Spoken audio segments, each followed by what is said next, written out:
Tonight on the KNOW BSDUO Show. On a daily basis, we live with traumatizing situations. Tonight, we taking a mental break with Tracey Hanton.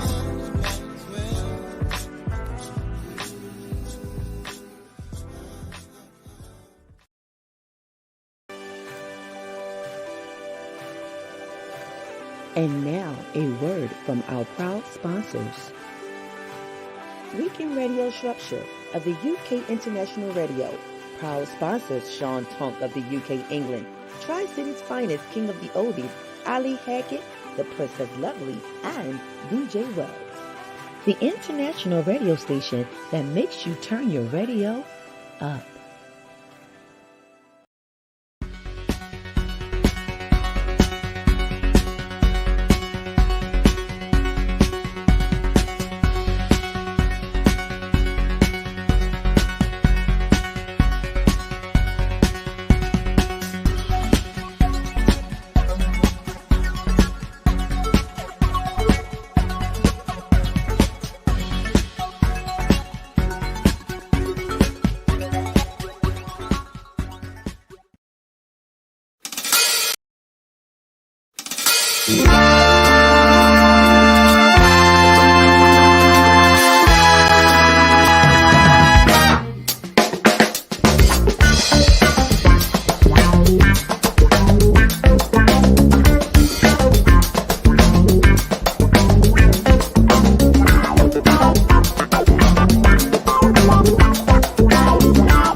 Well, hello, my lovely one. How are you? What is wrong? Let me guess. Did you get caught eating?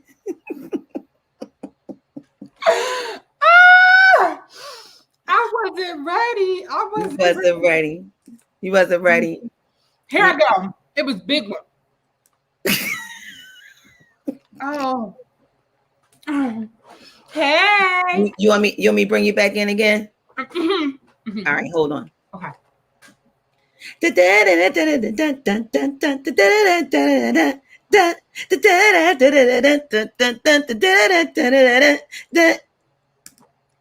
Hello, my lovely one. Hey, beautiful. Happy Saturday. How are you today? I am better. Good. I'm better. I'm better. Body still tense a little bit, but thank God it wasn't it was a anxiety reaction versus a crash reaction. So some people don't know I was in a car accident.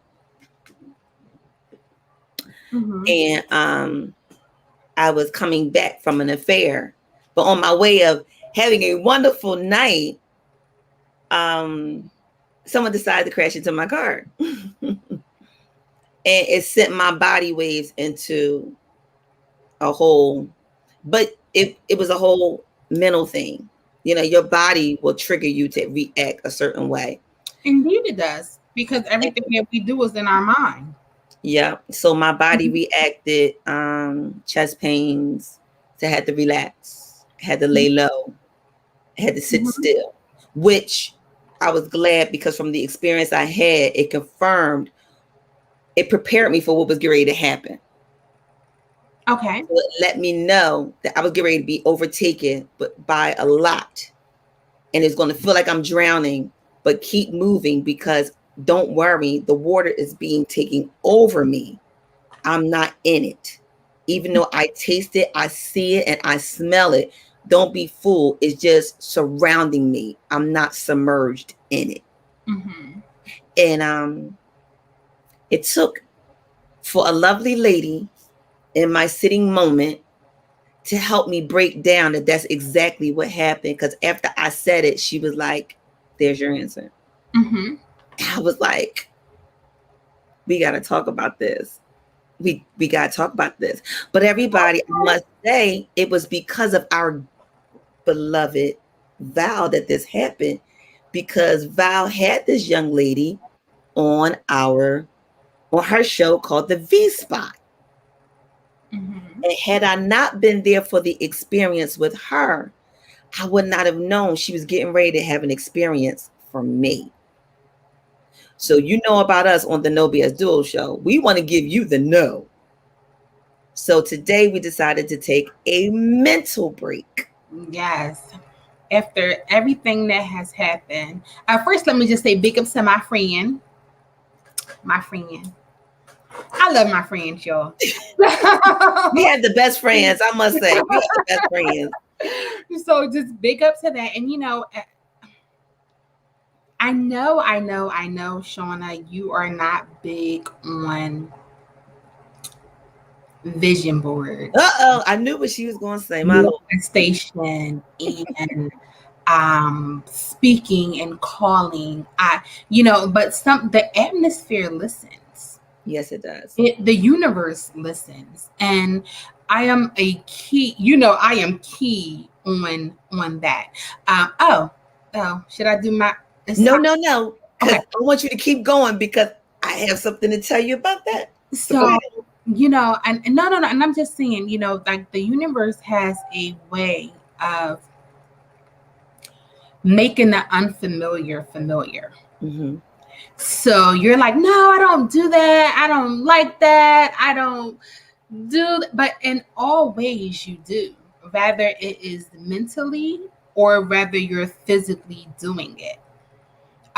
You do it. So I'm just so grateful that the universe was aligned with everything that needed to happen, and that someone so beautiful can be put in place. Because you know how people say, and Cuzzo's not here, but you know how people say, I said the same thing they said.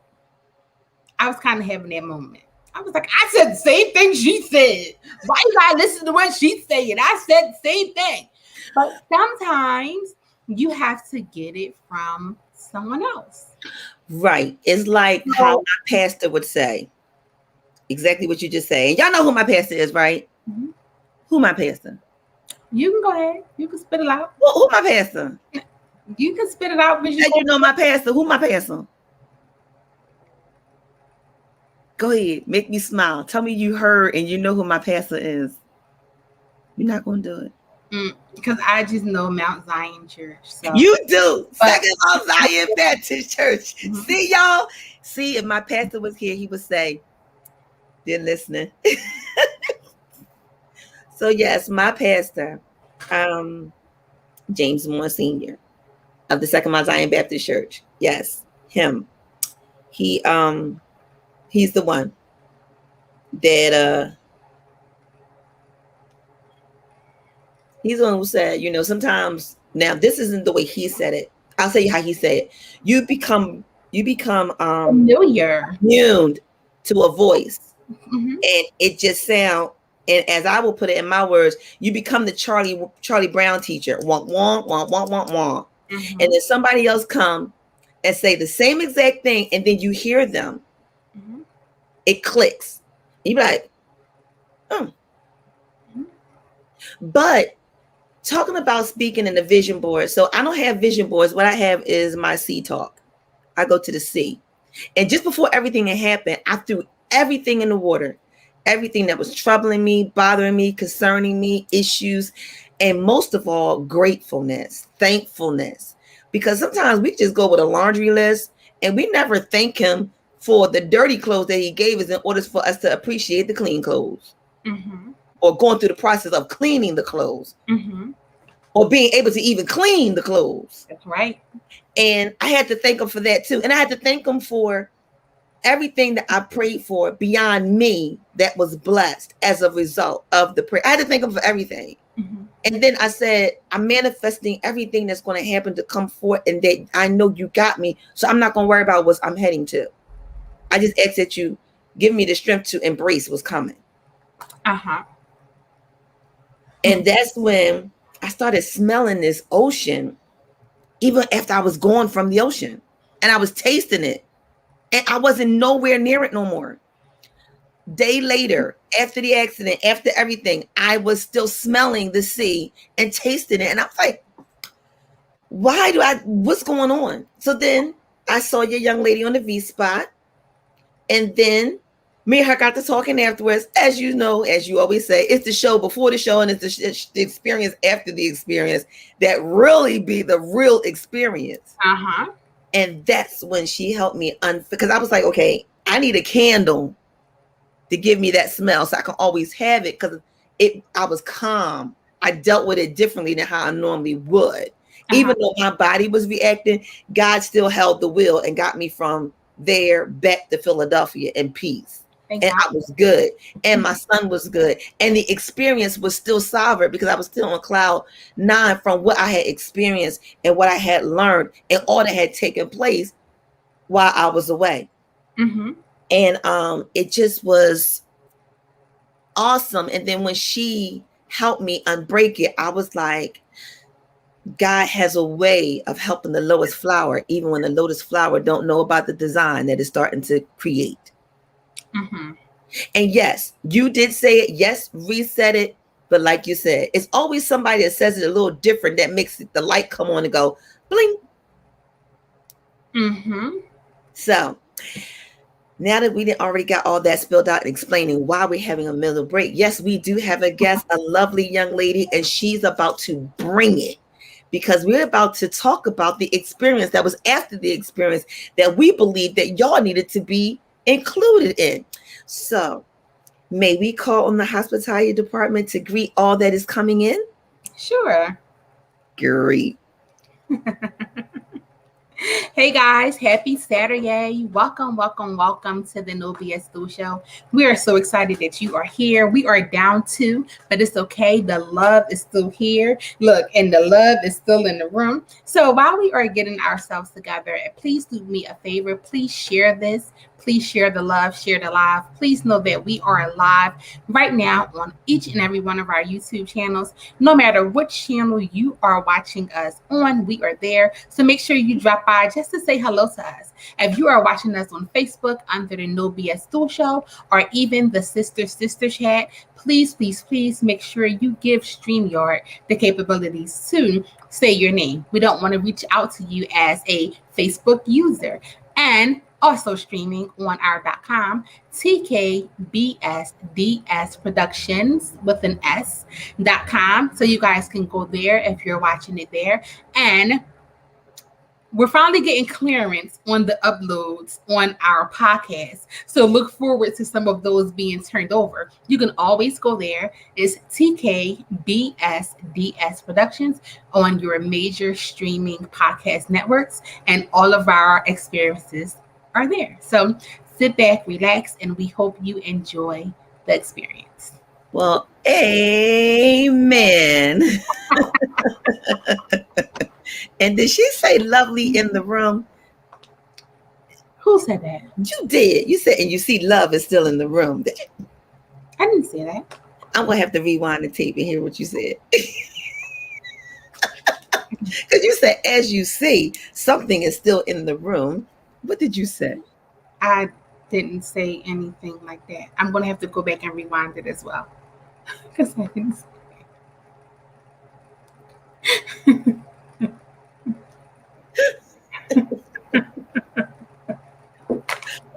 I didn't see Well, without further ado, we're going to bring our guests to you. Ladies and gentlemen, our guest, her friend. Oh, let me move her back over because her friend, Miss Tracey. Hey, Miss Tracey. Hey, everybody.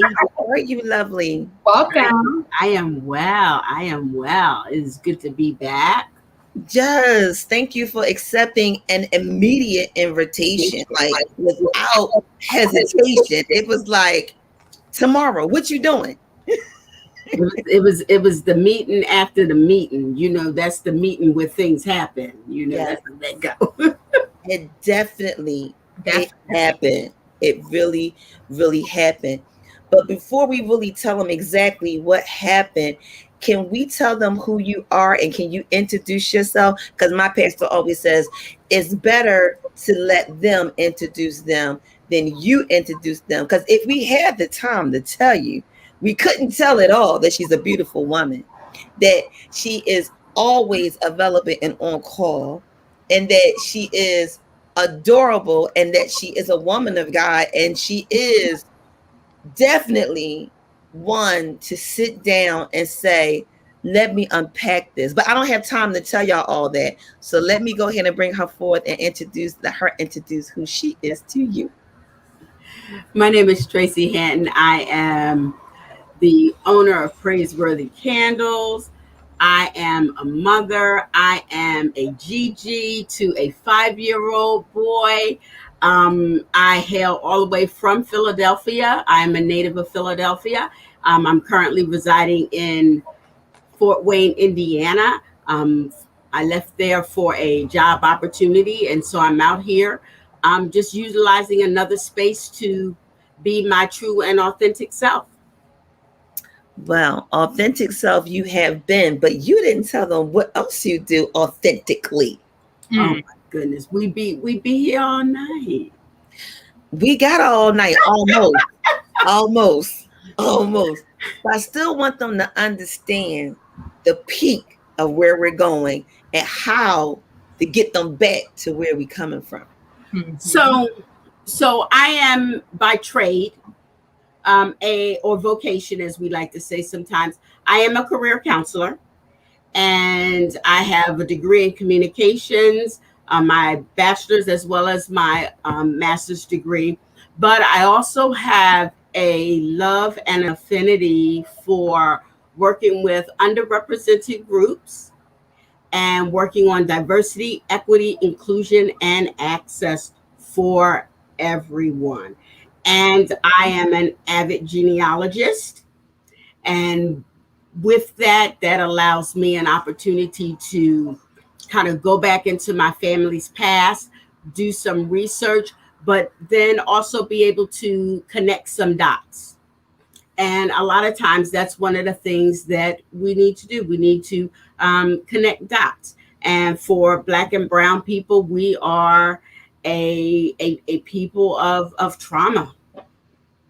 We basically were born into it, handed down from our enslaved ancestors.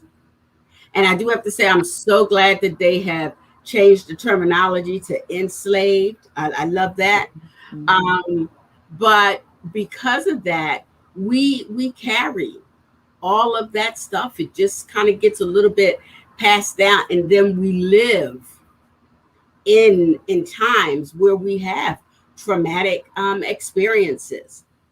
I remember when I first started doing the career counseling, and I had came home and I told my mom, I said I had a student, they cried, and they cried. They were in my office crying, and my mother couldn't make the connection. She said, but they came in for a resume review. And I said, yeah, but Mom, I still got to deal with life with them.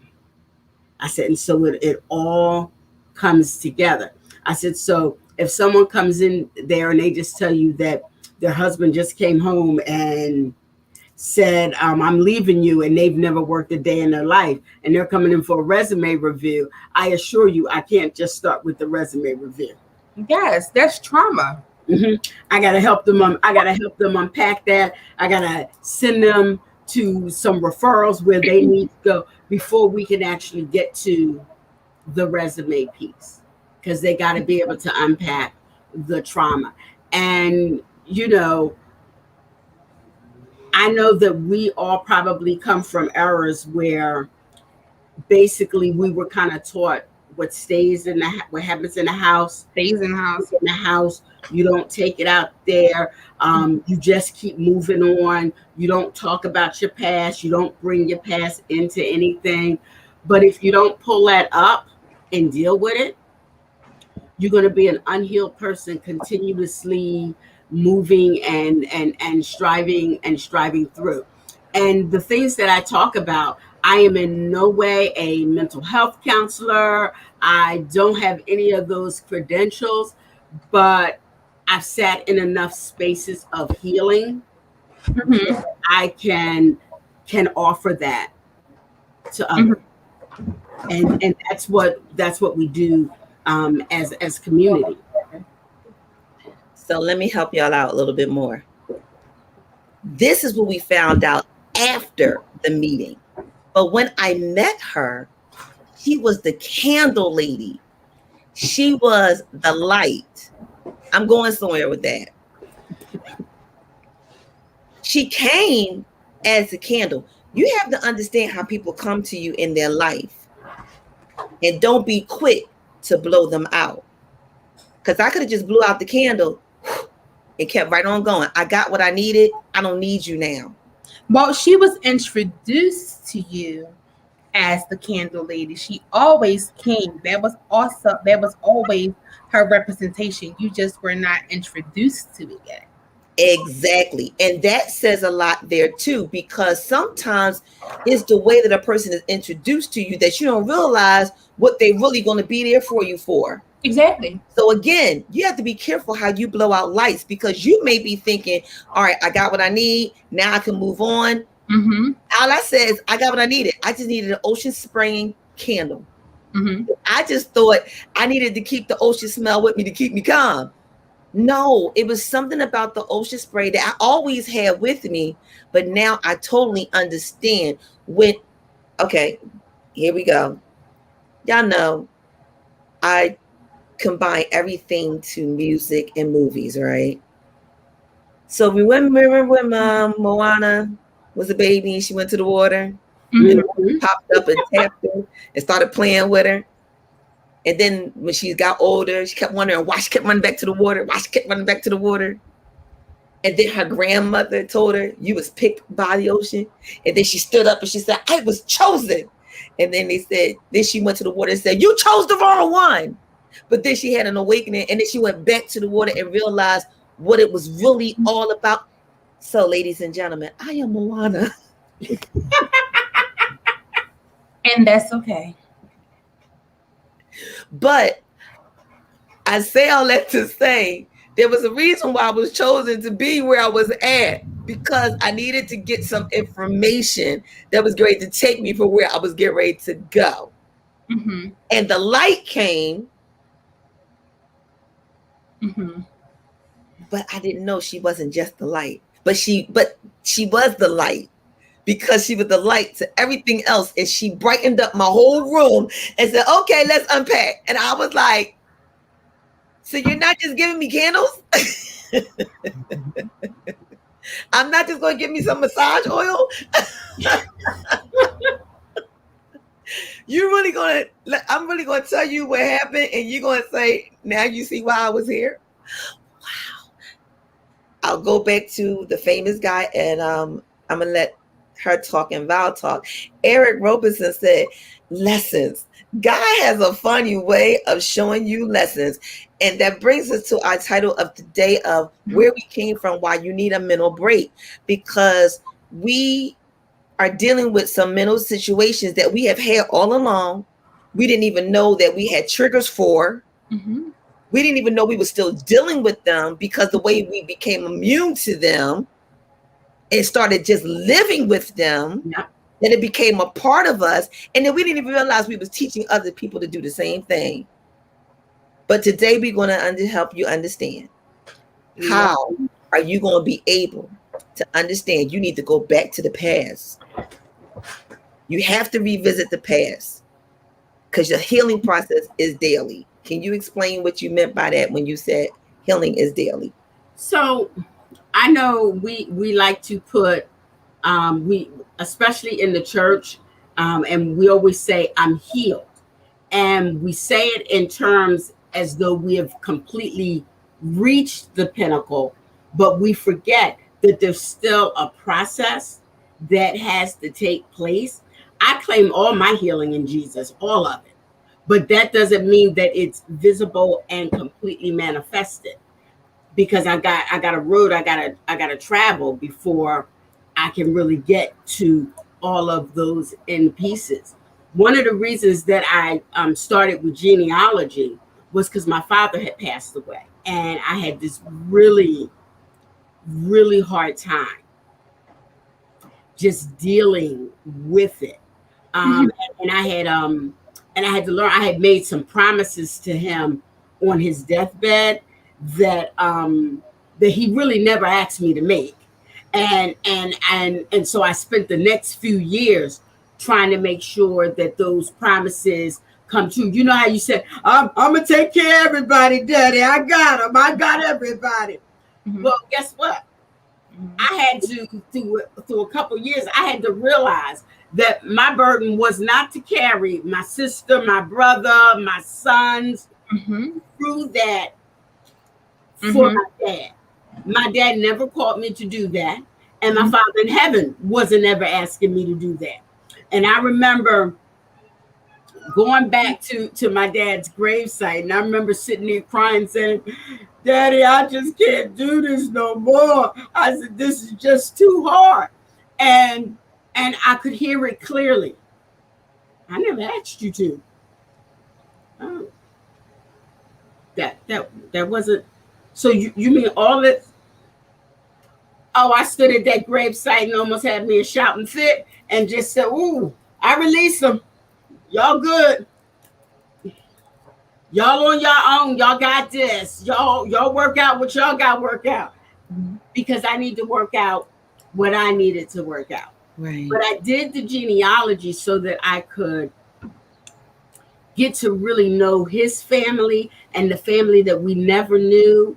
And I got to learn and understand why my dad was in the AME church, that how deeply rooted we were as a family, and why he never did these certain things and all of that. And so I was able to kind of piece those things together, and they helped me to manage the emptiness that I felt from my dad. I knew that I would never be, quote unquote, completely whole in that area because he wasn't here. But I knew I could now be really, really okay. And there are years that his anniversary comes up and I don't cry anymore. And so that's how I knew that I had begun to really process the empty space that I felt. And so my dad's been gone for over almost 18 years. And I no longer have that same sadness. Right. And that same hurt sadness. Like it was a painful kind of sadness that I felt. And so I don't have that anymore. And so when my youngest just graduated from college, and I could envision what my dad was going to do at the thought of his grandson getting his bachelor's degree.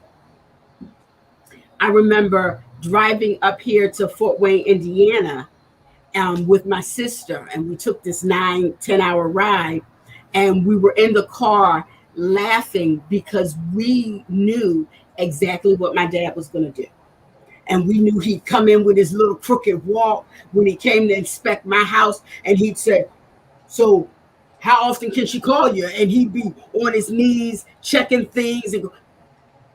And it wasn't sad. It was the most hilarious thing because we literally knew exactly how he would be. That he would have been, oh, you're moving. Okay, well, we got to get this together and I'm coming over to do this. And I knew exactly how he would, and we just laughed about it. And we were like, oh my gracious, the healing that you can have. But I did have to go back and revisit the sadness. Mm-hmm. But I didn't have to stay there. I just needed to go visit it, understand it, put it where it needed to be, and then I could freely move on. Right. But I think that is absolutely awesome because I had that similar experience with my mom. I hated Mother's Day. When my mom passed away, I remember. Mother's Day, I need you to close those blinds. I need everything in my home dark. I need nobody to call me. Do not text me and wish me happy Mother's Day. Do not say happy Mother's Day to me because I just wanted to be alone. And I will never forget this year. And I'm so glad that we're having this conversation. This year is the first year that I actually accepted something for Mother's Day from my daughter. Wow. And I have this beautiful teddy bear that she gave me, and these roses were in my home. And you know the cards that open up that make the noise? Mm-hmm. We drive it, and I keep opening it and closing it, and opening it and closing it. So I can hear the noise over and over and over again, and I'll never forget. There's okay. Memories bring up sense. Yeah. Whenever I'm going through something and I feel my mom, I smell cigarettes and oil up Olay. That's my mother. No matter where I'm at, no matter what I'm doing, when I smell that's my memory. That's my experience. That's her passing through. That's her letting me know that everything is fine. And I will never forget. I had a conversation and I'm thinking in my head, because of course Mother's Day is coming up and I'm already gearing myself. Listen, I done got the spackle out and the bricks and I'm building, right? I'm building that wall a week ago. Yes. So I'm pitting it around me so I can make sure, I'm testing it. And I was talking to my mom because I speak to my mother. Yes, I do. Mom. Listen, girl, I feel you. I speak to my dad too, so go on.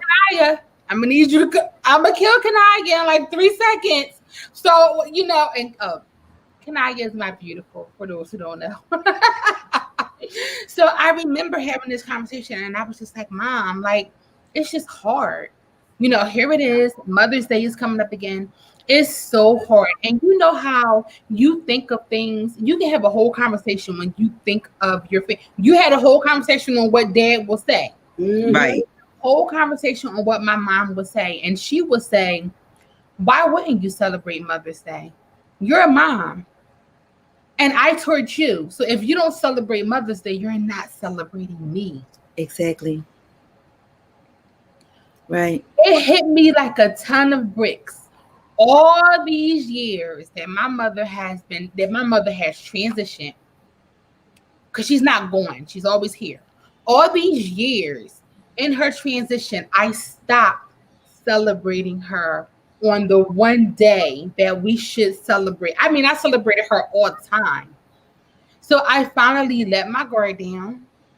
I came home from church, y'all, or I was driving home from church or something. And my daughter came out and I was so happy. And I was so excited. And I felt so good to honestly say this year. And that was my healing. I had to go back, Tracey. I had to go way back. And my mom was an awesome mother. She was an awesome mother. A wonderful. I could not wish for a better mom. She gave it to us raw. She told us how it was. She made sure we had. She took care of us. And that was that. And my mother was the backbone of our family. Mm-hmm. So she said, "Why you not celebrating Mother's Day? You're taking away everything that I gave you. I gave you strength. I gave you courage, y'all." And I cried like, oh, Yes. oh my goodness. I cried like so bad. And I wasn't crying because I felt like, oh my goodness, Mom, I made, I didn't celebrate. I was crying because I said, "You a fool. If she was here and you would not celebrate Mother's Day, do you know?" Because no matter what she was going through, or you can come to this house on Mother's Day with something, because that's what's going to happen. So I think that this entire story is absolutely awesome. This entire experience is awesome because of that alone. Sometimes we have to go back and we have to revisit things so we'll be able to get healed. Yeah. We'll get healed. I love that. And it's hard, but it's needed. But when you can actually, it's a time.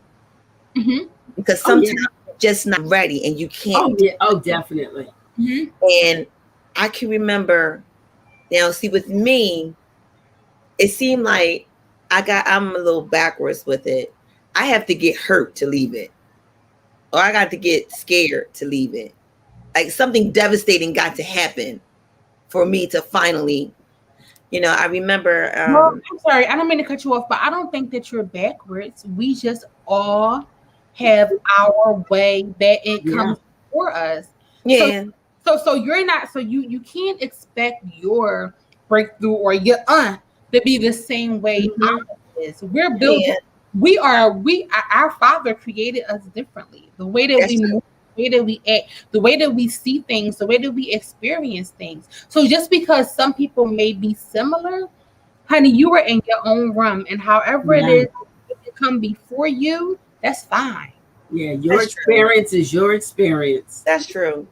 And then like I was saying, when I dealt with it and understand it, now that you're saying more about it, something else comes to mind with me, because I know a lot of people say she's just so churchy. No, I have spiritual moments that lead me in my spiritual realm of life, which now is starting to, where I used to look at my grandma and be like, oh my God, she's just so holy. Here she go.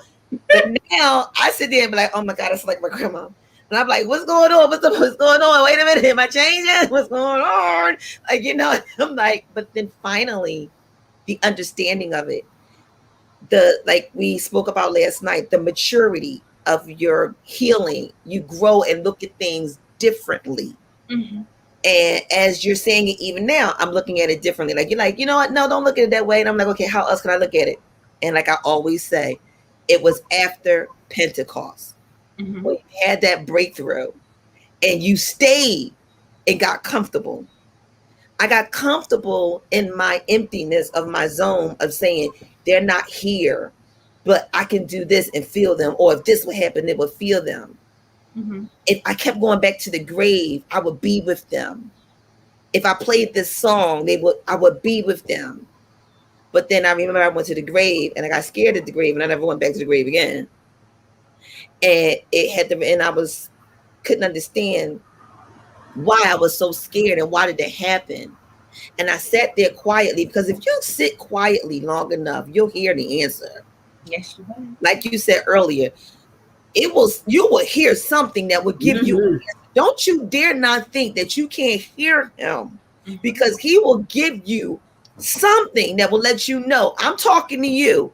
And no, you're not crazy. So don't y'all think that he don't come and talk to you like he used to talk to the people back. Like people used to say how he used to talk in the Testaments. They say he would come through a cloud and you hear his voice saying, I am that. Yeah, okay. He comes to me in a song, or I'll hear something, or I'll think something, and then something will make a sound that'll be like, that's it.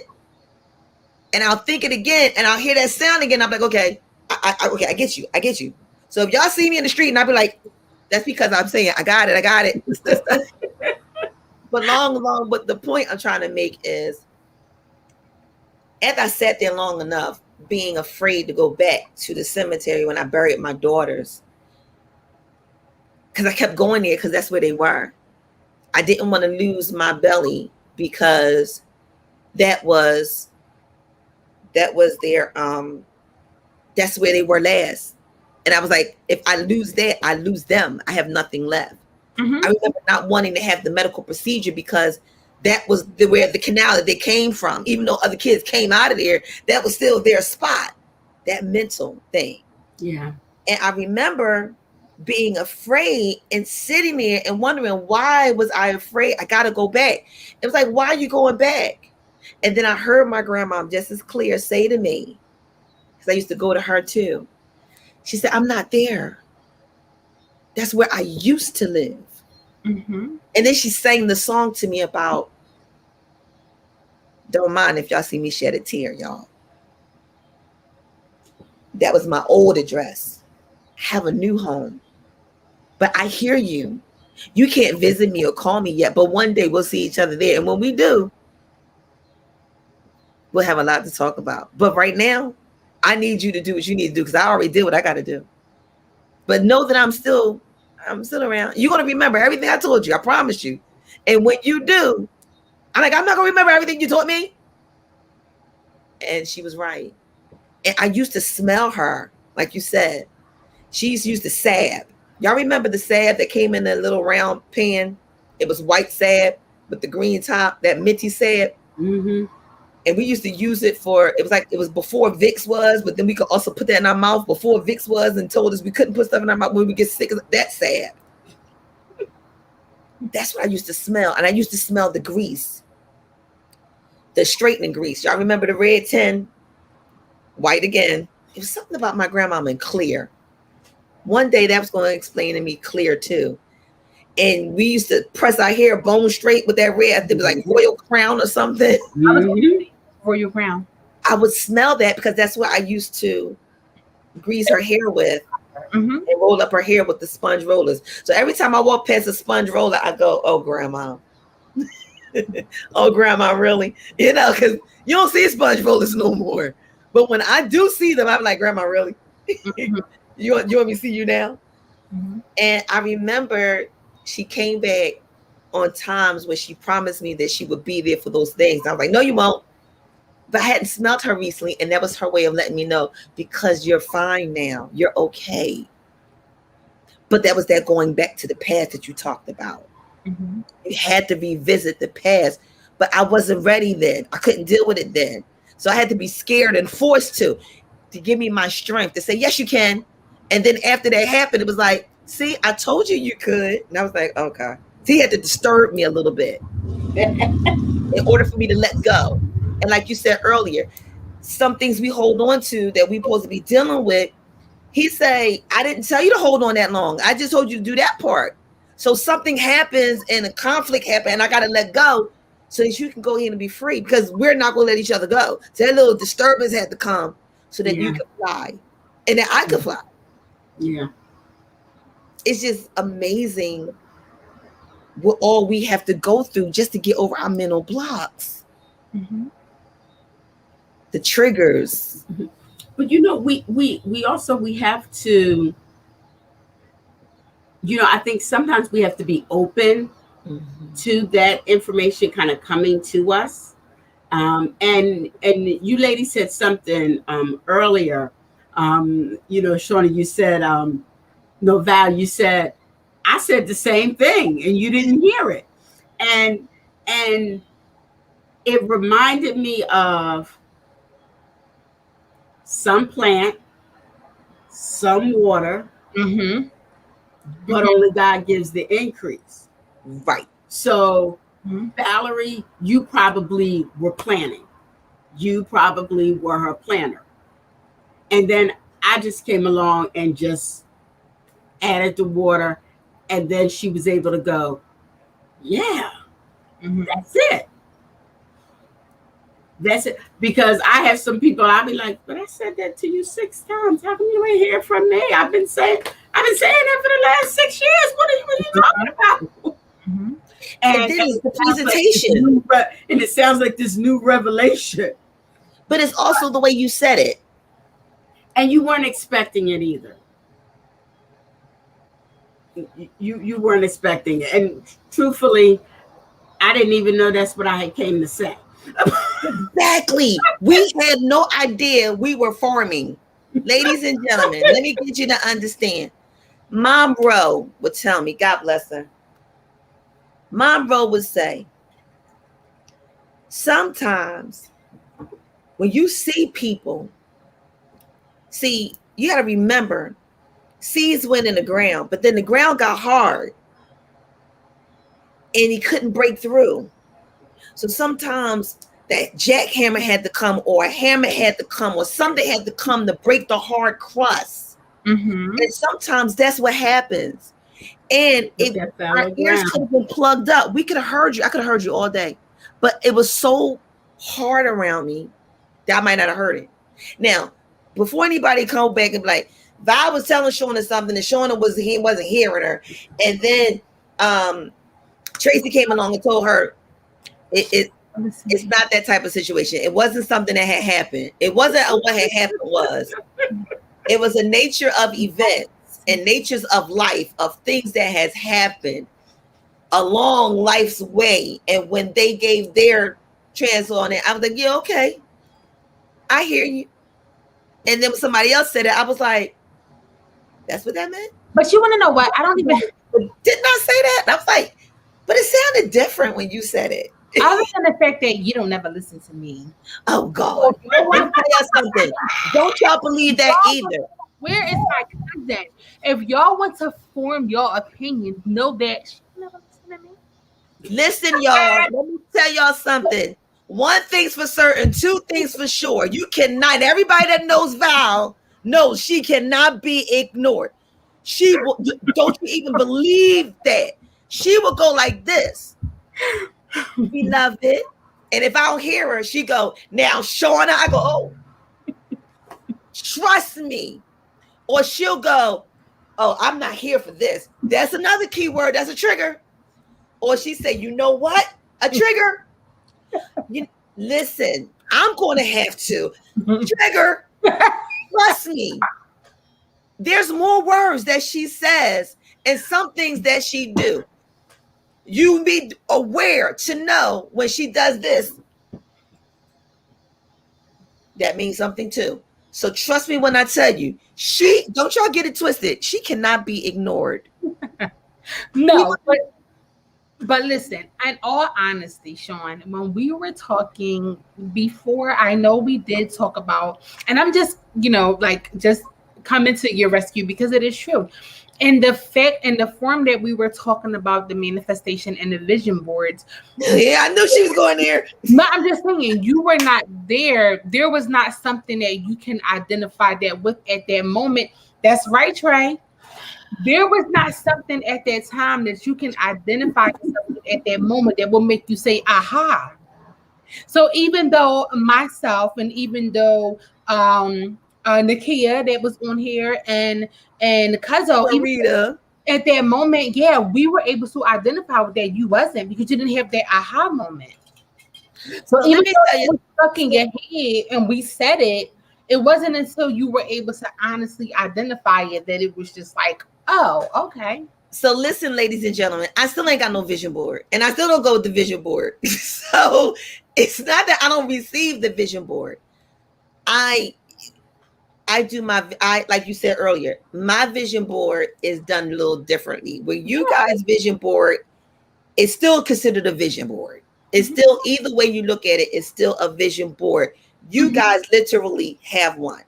Yeah. My visions come a different way. Mm-hmm. And that's so we were still saying the same thing, just saying different words and identifying it differently. But what was going on was that it wasn't a vision of where I was going that was not even questioned. What was questioned was, what is going on? That's what was at question. But I never spoke it out loud. Instead, I knew something was going on. I knew something was about to go on because something's always getting ready to. Yeah. So before that even handled, I said, listen, I came to the water the week before and I wasn't able to get to you. But I'm here now. And not only am I going to stand here and wait and thank you, I'm also going to listen because I know you got something to tell me. Because you always do when I come here. That's that anticipation of a ticket to cash it. I went there with the expectation that I'm cashing something. I don't know what I'm going to cash, but it's going to be something that I'm going to need to survive or to do what is next for me to do. But it's something I'm going to need. But then at the end, I went there and then I cast my cares. Because if anybody found the little embarrassing video of my son catching me off guard before me saying, don't forget tonight before I leave, I must go cast my cares. Because it's something about casting your cares at night in the water, the high tides and the tides. It's just something about that I feel that's my best time. Like everybody got their best time to pray, best time to throw my cares. I mean, even though I could throw them at any given time, the tidal waves is when I need mine. Because that's how I feel my life is. It's crashing. And what it says is a gospel song that says, when the storms of life are raging and crashing and billows, I say to my soul, but I know the Lord will make a way somehow. And that's where I am with it. So I throw it all in there and I said, look, whatever's coming, whatever's here, whatever is whatever, I don't know. But I'm throwing it ahead of time and I'm manifesting that I know you got control and it's okay. And then all of a sudden, I was fine. And then the accident happened. And I was like, huh, really? But then I did still, the reaction of how I should have handled it, it didn't happen that way. I got home, took the bath and everything. Everything's everything. So I had no smell of where I was. But yet I woke up smelling the ocean and the salt from the ocean on my lips. What is going on here? I'm not crazy. What's going on? Later on in the day, I went to a whole total different room. You two were talking. And I smelled the doggone ocean. And I'm like, what? So she started talking about her lovely candles, in which we're going to talk about shortly. And I said, do you have a candle with ocean smell? Because I'm thinking maybe the ocean and the smell, because I can't get to the ocean when I need it. It's going to be times when I'm going to need an ocean experience. I'm going to need that substitute. What can I use? So I'm thinking, it's the candle, not knowing it was saying, no, you need to talk to the light of the candles. And in talking to the light, Miss Tracey, we started just talking. And then the whole ocean thing came. And I said, I need to know what that means. She said, I'm looking it up. I said, me too. I said, you want to talk a minute? We can break this thing down? She said, yes. And out of everything came. And I was like, wow. And we figured out what it meant. And it meant that even though life was going to come at me like a tidal wave and the tides are going to crash up against me, remember what happened with Peter. Peter was not drowning. The water was going over Peter, but Peter thought he was drowning because he took his eyes off of the unfocused, and he was being overwhelmed by the water, but the water was going over him because he was still walking. And that was his way of telling me, look, where you're going to be overwhelmed. You're not even going to believe that you can do it. You may even lose focus and lose faith for just a second. But just stay focused and remember what you said. I got you. And that homed right in on me when I was talking to her. And when I said it to her, she said, that's it. And I was like, what? What you mean that's it? She's like, that's it. Don't be overwhelmed by your triggers. Don't. Everything that trigger you, keep it moving. Keep walking. And I was like, wow. Now, the way y'all said it was, Sean, when things start bothering you, let it go. Forget about it. I heard it. But then when she said it, in the way it was broken down from where he, it just was a whole different experience. And I was like, wow. But we all have that happen to us.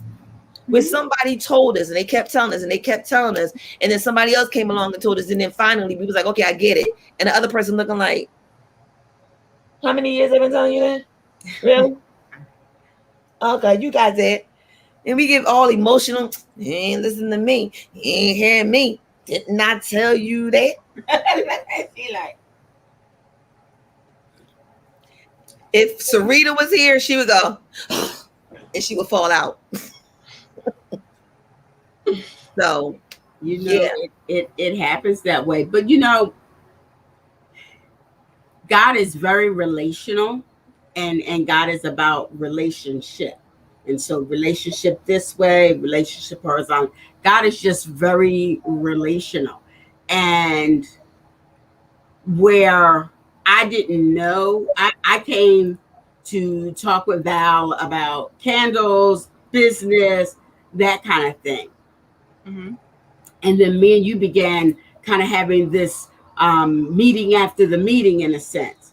But what you don't realize, while I was imparting those things to you, unbeknownst literally in my natural self to me, you actually were confirming something that I still need to do, that I haven't done. And so remember, Val, remember I talked about the pink tea, and I talked about that fear. Well, I still have a book of poetry that has been sitting on a computer probably now for 10 years, because it was written out of a very traumatic time in my life. And so when I wrote it, literally it just kept coming and coming, and I just sat and I wrote. And I always keep saying, I gotta publish this book. I gotta get. Wait a minute. Hold on, ladies and gentlemen. And all y'all know what that mean already. All y'all know what that mean. Val, what does that mean? You gotta go pay the bills. No. That's called a flag on the field. That's called a flag on the field. Hold up. Me and this woman talked for almost 2 hours after the meeting. Ain't there one time that she mentioned about needing to publish some book of poems, or let alone that she had a book, let alone she wrote her sorrows out and it was a poem. See that flag? Y'all see, Val, you see that flag? Val, Val. Mental breaks, trauma, all this stuff it's for everybody, myself included. I don't ever exclude myself. I don't ever exclude myself. Don't be laughing, Val. You're supposed to be my friend. Are we getting ready to add author? We are. I should have. I really, to be honest, I really should have been. Put the book out. Wow. And what do I always say, y'all? If we could put a book out that could help somebody else, or better yet, I always say to people who had kids before me and older than me, I say, excuse me, can you just write the book? I need the book. I need the book so I can read the book, so I can know what to do. Please read the book. Send me the book. Write the book. Married couples that have been married for years, I said, write the book. Write the book. Tell the story. I even told divorcees, write the book, because it's not just one person's fault, but what did you learn in order to move forward? Because that divorce was not supposed to stop you from love. Some people divorce the person and divorce love. And then they just deal with the worldly love. I get mine when I get mine. I handle mine when I handle mine. I don't label it. I don't even acknowledge it because of the pain that comes with it. All right, go ahead back to your poem books. I don't believe she threw that flag. I don't believe she threw that flag on the show. So I say all that to say that although I was giving you something, you in turn were still, in a sense, giving me or confirming for me that what I need to do, one of those pieces is really long overdue, and that I need to put myself in that space to just plop that out. And all of y'all, So I really just wanted to say thank you. You know, y'all hey, on the field. Hey, I guess that's why I say you're welcome.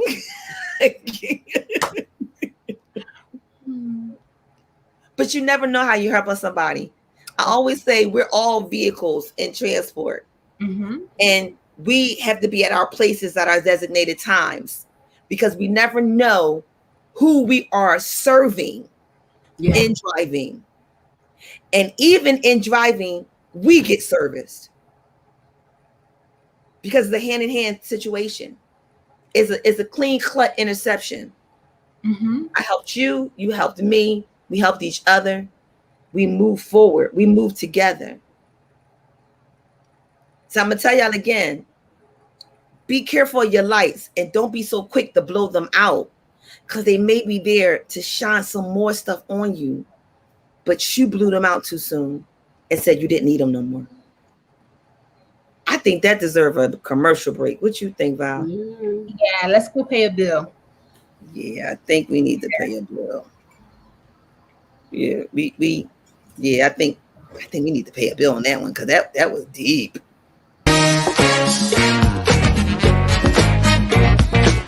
I feel like busting loose.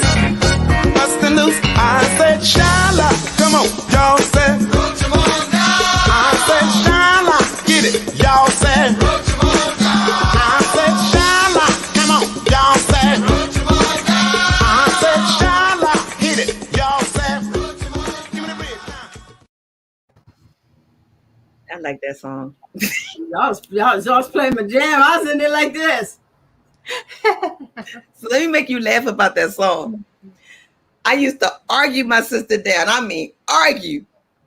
She was like, you want a song to have your name in it so bad. I said, trust me, there's a lot of songs with my name in it, but this one, it has my name in it. She's like, no, it don't. I said, yes, it do. It says, I said, Shauna, get it. Y'all said, what's it all about? I said, Shauna, get it. She's like, it does not say Shauna.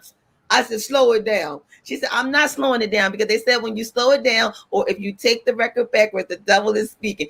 I said, no, you just don't want to hear the truth. She said the song says, I said, Sean, I get it. You like it, I love it. No, everybody got one of me in your life. You either gotta love me or like me. I don't know. Take me how you can get me. But either way, I'm going to smile my way through it. Either way, okay? Either way. Smiling your way through it is sometimes a really, really good thing. Yes. You know, we said something earlier about being born into traumatizing situations. We were born into trauma. We were born PTSD. I remember a comedian. Matter of fact, it was Richard Pryor. Richard Pryor, in his, I want to say his self-biography film that he did. He was he went on stage and he talked about the baby coming into a world. And he talked about the traumatizing of going out and peeking like, oh, what's out there? I don't know if I'm going to go through there. We have that moment. We have that every morning. We open up our eyes. Did y'all realize that? And then he talked about the baby being smacked, like automatically, like we're already born into something traumatic. Like we got hit coming out. It was for our good. It was so we can breathe, but it was still a traumatic experience. And guess what? We get hit every day with something so that we can breathe, but it's still a traumatic situation. Experience. Yeah, I'm gonna say that don't take away the trauma that it caused. Yes. Yeah. And like Tracey said earlier, we were all diagnosed with PTSD at birth. They just didn't diagnose us with diagnose it then. They didn't call it PTSD then. But when you think about it, everything in our lives, we all suffer from PTSD. It's just the different levels of PTSD that we have, which is that post-traumatic syndrome of something that happened that traumatized us. And either you packed it away, you dealt with it, or you didn't deal with it. And how you can tell how you dealt with it is the way the trigger happens and how you react as a result of it. Listen, what they used to tell us: fight, flight, freeze, fawn. Okay. We're gonna respond some kind of way. How many times somebody says something? How many times somebody says something to you, and indirectly it offended you, and it triggered you to react? Oh, and it was wrong, a whole wrong reaction, but because of that traumatic situation that happened before, it caused you to freeze, fight, and whatever, and all the rest of the stuff. So run, disappear. I think the kids call it today ghosts. But you know what? But that's why you have to know what your triggers are. And when they come, if you already know, like if you know that you have a trigger word, like I have a trigger word. My state. When you say I got you, I automatically go, you're right. And I keep moving. Because I've had people say I got you and they didn't have me. They actually left me hanging. Yeah. So for a while, when people would say that, I didn't understand why I would give them like this side eye until I sat down and I unpacked it. As you hear me say a lot, I unpacked it and I was like, oh yeah, I remember. Yeah, okay. Yeah. So I'm really putting on other people the feeling that I had from that time when that person did that. Right. So when somebody says that to me now, because now I'm aware of it, I don't respond. I might ask them a question. Well, what do you mean you got me? What is it that you're going to do? Or I might ask them a question. Or, you know, if you feel you've been triggered, I might say to a person, listen, I got to go take a step back. I said, because that situation right there, that just triggered me into a whole other situation that don't have anything to do with you. So I'm going to just take a step back while I get myself together. And I own it for me. I don't say, look what you did. I say, when you said that, this is what it made me think of or how it made me feel. And I just own it. And then I'm able to move through that. But if you're not aware of what that trigger is for you, how do you know what you have to work through? So you don't know. That's true. When you don't know you enough to know, how do you move forward? That's why you got to know. That's why I tell everybody all the time. In your me and time, self-care yourself. Get yourself together to understand, because I, like you, my word was never tell me what you want to do and then say I promise. Never tell me what you're not going to do and say I will never do that. I promise you I won't. Because I'm going to look at you like, yes, you will. And then guess what? You normally do. Yeah. You normally go and do exactly what I said. You said I would never do that. I won't. And then you're going to do it. And I go, I told you you was. But I don't get mad and type flight immediately. I just watch you. And then I don't tell you I told you so. I just smile, because now that I already prepared for the possibilities. And that's when my thing was. Being prepared for the possibilities, because I will always say, no, you can't do that because you said. Be prepared for the possibilities that they're going to do exactly what they said they're not going to do, so that you won't be triggered with sadness and emptiness and brokenness and now feel the need to go run and hide because of what they did. So yeah, you gotta know yourself. But I didn't know that I did that until I started responding with, I told you, or I would do as what they say, I would throw it back at you. Remember you told me that did, and then they hit. And it's a whole argument, and it's a whole fight, and it's a whole, I don't argue no more. I don't fight. I don't stress it. I have disagreements that may sound like arguments. I'm starting to learn how to fix my tone. And I'm trying to watch my words.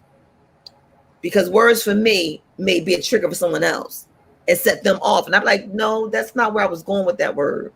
Mm-hmm. So I'm trying. But in knowing that, that's where we come back to what y'all said earlier about being unique. People are different. They react different. They do things differently. Mm-hmm. So I'm trying to be conscious to the fact that that's why I always say, if I've done something that says something, talk to me. So I can come and say, oh, well, you know what? That's not where I was going, but I see where you went and I understand. Yeah. They have the conversation. Because we're going to say something that's going to trigger somebody. Yeah, always. Because that's what they call triggers. Right. But if they don't understand that they were triggered by that word and they aren't able to say, whoo, you just brought it back to my remembrance about something. Mm-hmm. What normally happens is they end up accusing you. Yes. And you're like, no, that's not where I was going with that. Yeah. But because they didn't look and go, ooh, that's my trigger word. But she might not mean it in the manner in which I'm used to hearing it. Right. And so, we always talk about how important it is to communicate. That would be one of those areas where that's why it would be important to communicate so that they understand what your triggers are, and those triggers, they happen in all kinds of relationships. Yes, not just intimate ones, they work-related ones, church-related ones. Honey, wait a minute. Don't do it. Don't throw the church out of here, because, honey, that's going to take us a whole nother hour, because that's a trigger right there. That's a whole, woo. Val, save us, Val. Save us, Val. Give us another trigger. What's another trigger? What's your trigger, Val? I have a lot of triggers. And that's only because for so many years I ran and I never let it get to me because I just took flight. So now that I'm learning to stick and stay, almost everything is a trigger. I always feel attacked, and that's because I'm outside of my norm. So everything is a trigger to me. And that's just because I always shut it down and I always ran from it, and I never sat still.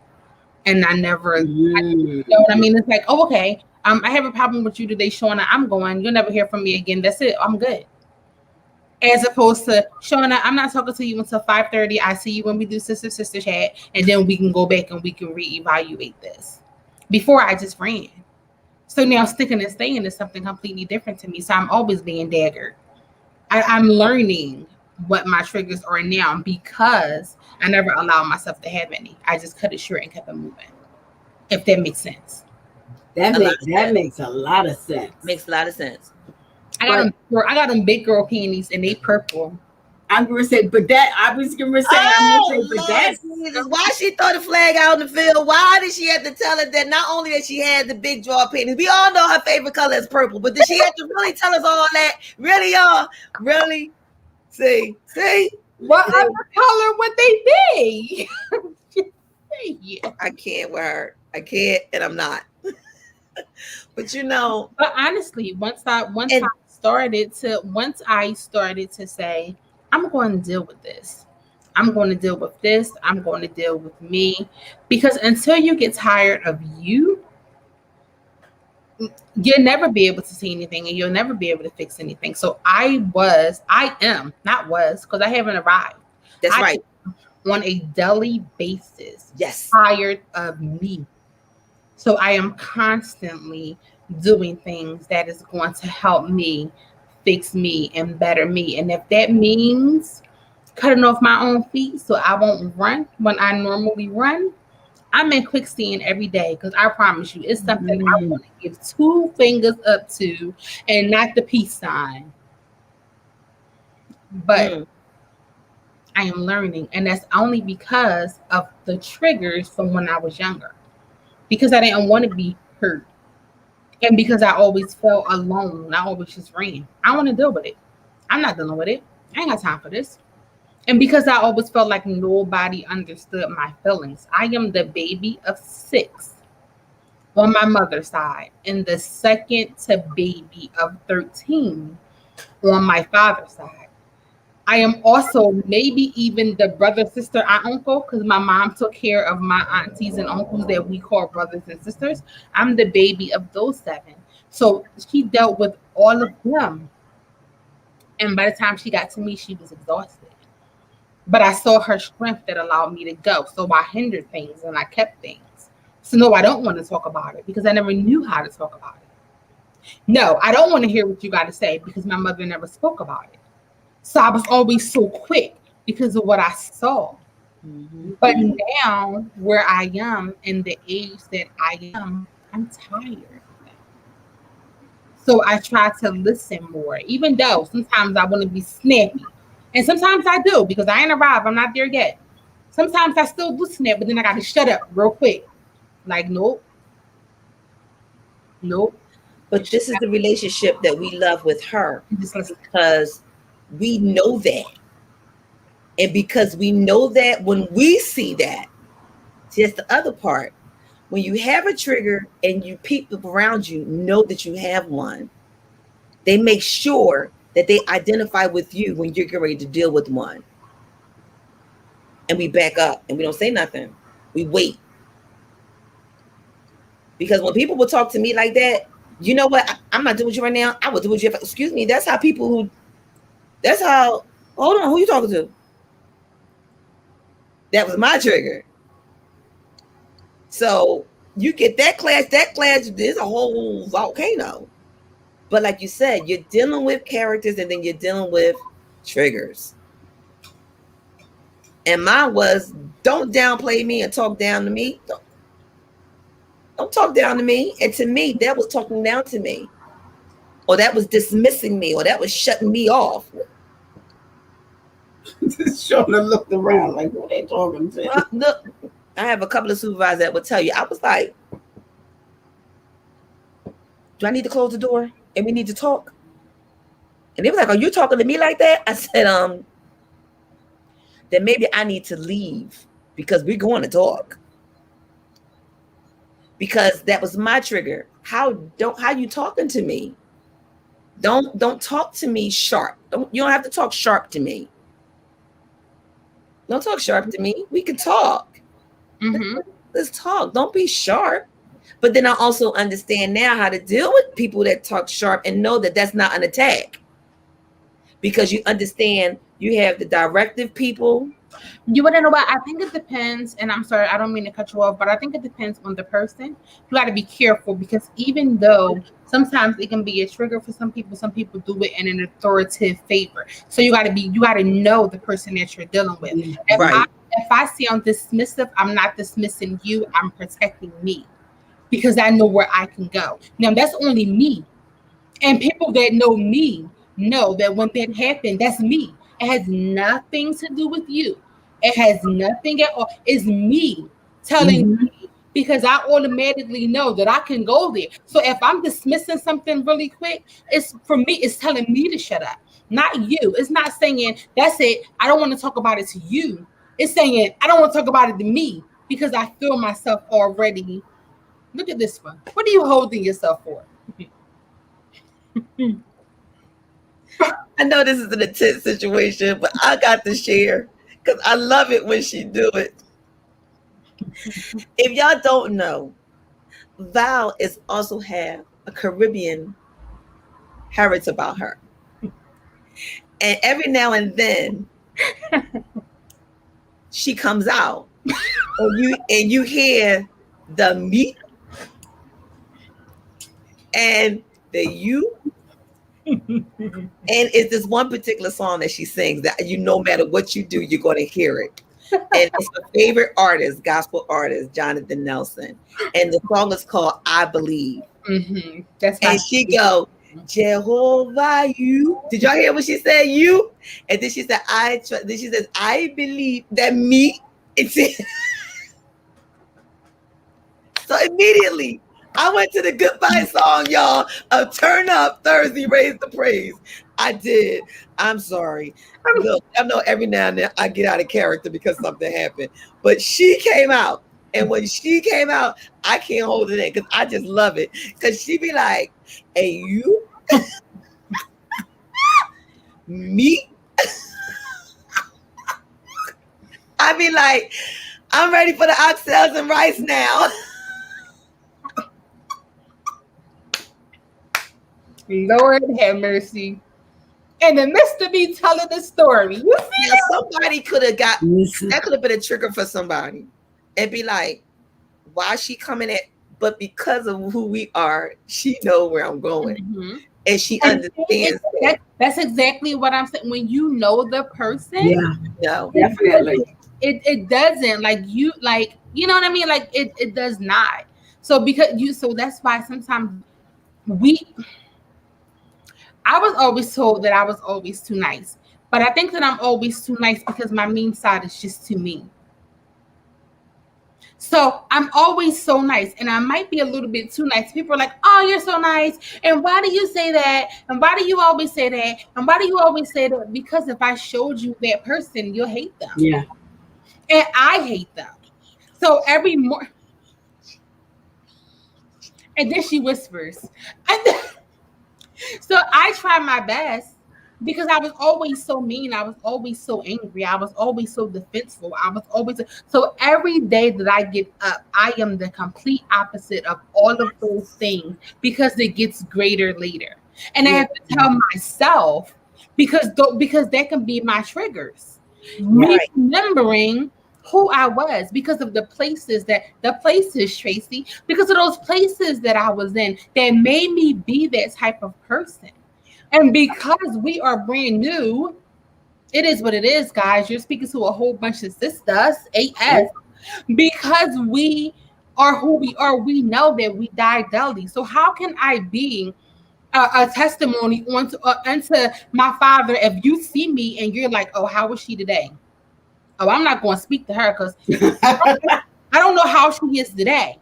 So if I'm consistent every day, and not saying that I'm always, because I fall short. Nobody's perfect. I am being perfected. But if every time you see me, I give you, don't do it, Shauna. If every time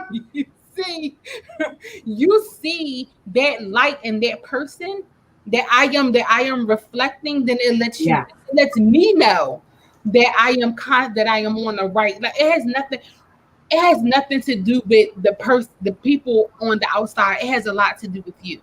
So with me, and I know I keep saying it, with the person that I was and the person that I am no longer, I have to fight that person second by second. Yes. It's not even every day.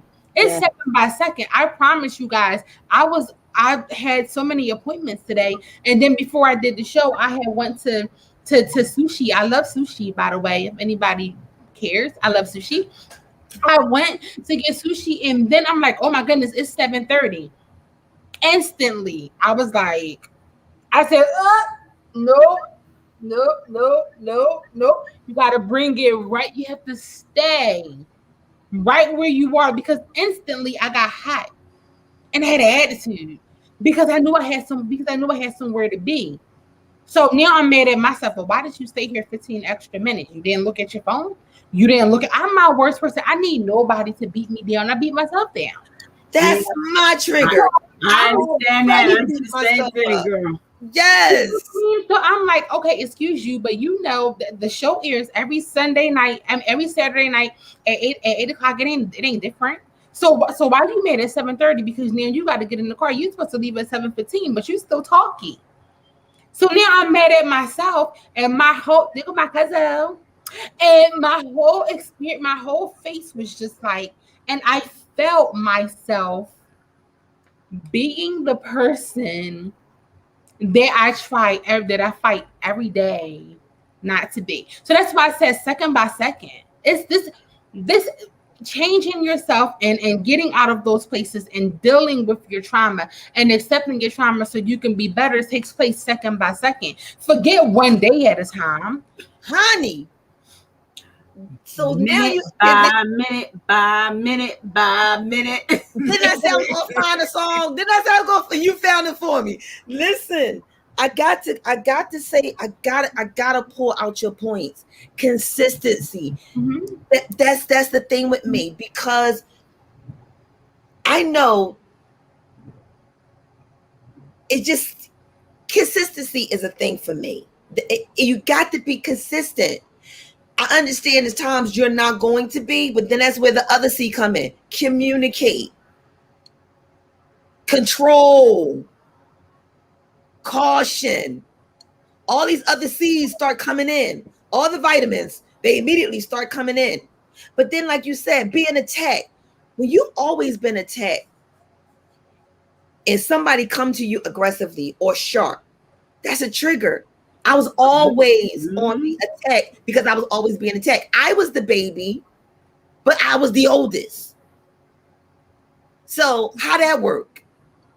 Well, let me tell you, I was the baby because all my, how we call them, cousins and aunties that we raised that are now sisters and brothers, and aunties become your now sisters and brothers. They're the older ones. So my mother was the baby of 5, and when she was her nieces was her age.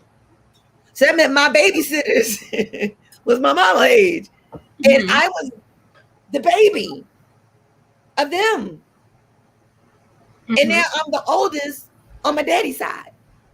So of my family, my household. No direction, no nothing, but now you got control. Well, what am I supposed to do? Do like what we did. Wing it. Wing from where? From wherever you are. You're getting attacked because you didn't know what to do. And then you're being attacked because when you found out what to do, it still wasn't the right thing to do. Well, darn it, ain't nobody tell me what to do. And what y'all told me to do wasn't right. And now, Yeah. Then you like, I don't know. I need to know. I should know. Well, why don't you know? Wait a minute. Hold on. I didn't have that encounter. I didn't have that experience. Yep. Then, then you're too nice. Because my thing was, the way we was raised, we took care of everybody. And we were always watching. We were always observing, because you never know what you're supposed to see and what you're supposed to always observe it. But then we wasn't observing what we were supposed to be observing. They didn't give me that lesson. She said, I didn't get that lesson. And then as a result of all of that, I fell into. So my triggers came from, like Val said, a majority of our triggers. And if we really take a whole cold look at ourselves, majority of our triggers have been triggered by our first life cycles. That's where it came from. And depending on how that happened, depends on what we became as an adult. If we was always the one not seen, left out, needed, void, lonely, charged, battered, that's what we start becoming when I'm not going to be this. They're not going to do that. I'm going to have this. Oh, no, they're not going to tell me I can't get that. I'm going to make sure I can get this. Or I'm going to make it here. Oh, because they said I couldn't, I am. Those are all the mental things that we are born with. And it really resonates on us until we are able to literally look in the mirror and see the beast that we have become. And then start to peel it off bit by bit. But every hour, it kind of goes back on because something new comes. Yep. So you want to know when it hit me and when it finally happened to me? Once my daughter turned 18. That was when I began to really self-examine myself because I had time. Because I was always doing. Mommy, mommy, get in, cook, do homework, make sure you're okay, work my hustles, do this, do that, drive auntie to the store, do this with uncle. Oh, make sure you got this, do the laundry, do the dishes, breathe, blink, wake up, do it all over again. Mm-hmm. So what they say, wash, rinse, repeat. Wash, rinse, repeat. So oh my God. So once did you really talk about the washing machine again? Did we just talk about the washing machine again? So once my daughter became 18, she's a young adult. She'll be 19 next month.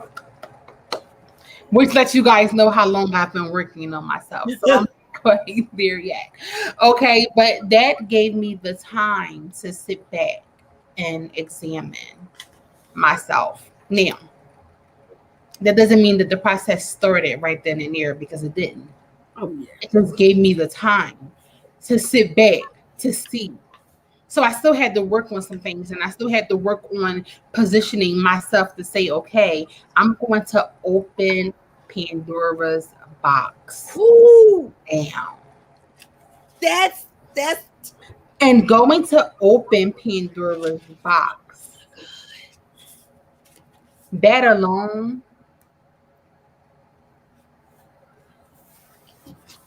honey. So I winded it up, because you know when Pandora's box opens, stuff pop out, right? So you got to be ready to catch it. Oh So yeah. I winded, and now I don't know if you guys ever had the actual box when the clown. Back in the box. Mm-hmm. Before the weasel pops, Yeah. lower, right? So I was a master, right? So I'm winding, meaning I'm dealing with my stuff. I'm working on it. When it started getting slower and I know it was about to pop, I walk back.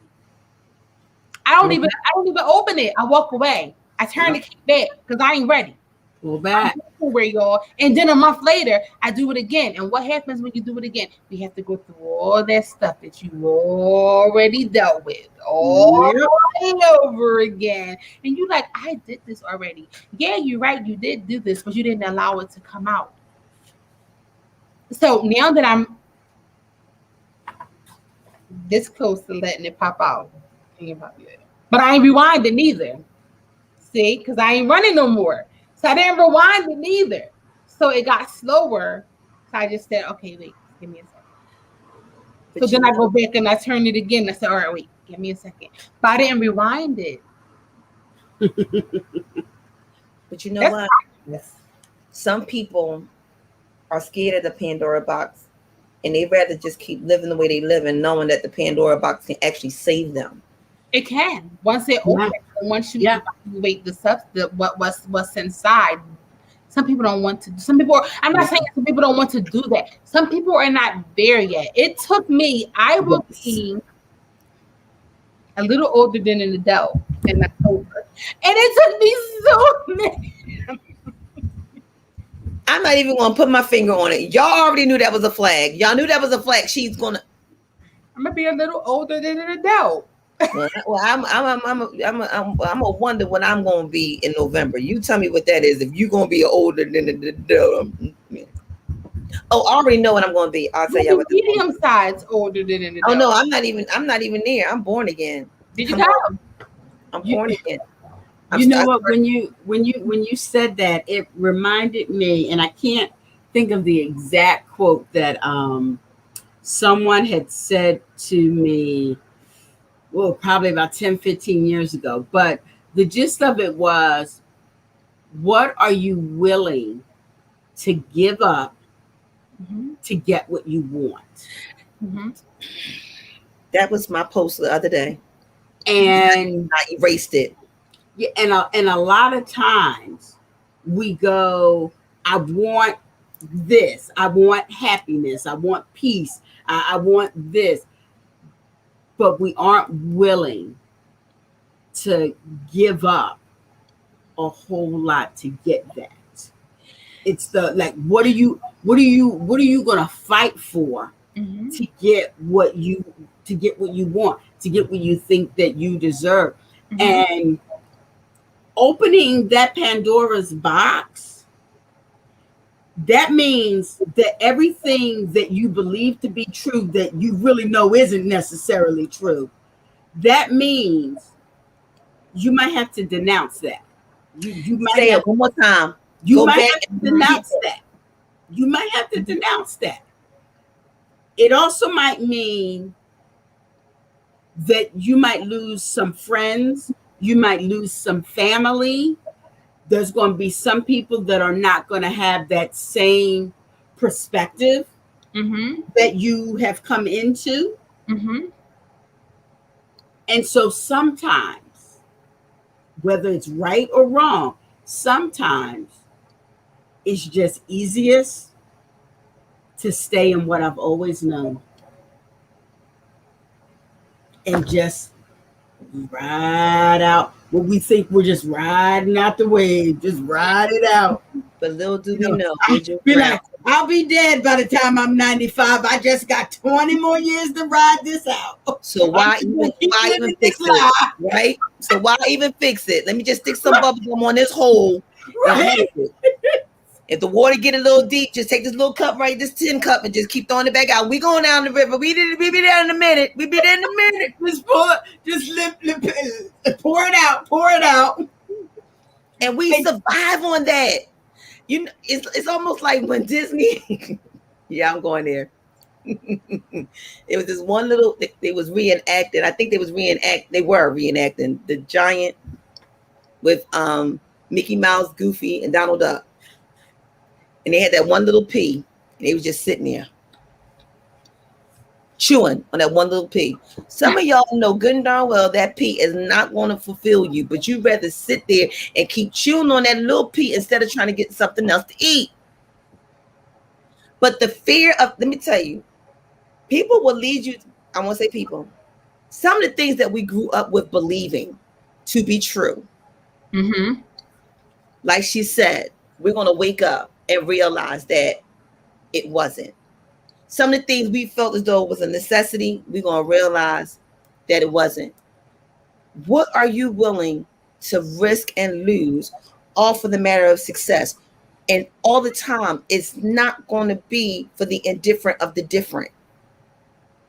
Some of us thinking that I'm going to be successful, so I'm going to do, but what are you willing to lose? Well, but I think not even with success, with happiness and joy. You know what I mean? Like we have. Is it worth getting the world? Is it really? And lose your soul? Nope. Not at all. But they won't. But we're not looking at it that way because we rather paint it to a way that we can eat it to make it look right. Oh no, I'm doing this for survival. No. But you know, and it's funny that she just walked in the door. I don't know if she's still watching. Hi, Auntie Bev. She would say, but Shauna, it's okay. You know what you got to do. Do it. And be okay. It will be okay. It's just not okay now. Because you know. And then she go. And then she said, I love you, love bug. And I'm like, I love you, Auntie. She said, then now what you going to do? She said, you're probably not going to do nothing because you already knew. So why did you even traumatize yourself with it? You're not going to do nothing about it. And then she go.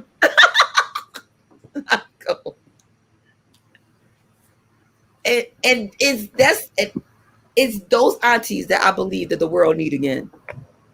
We need those aunties to have those hard conversations to tell us the truth.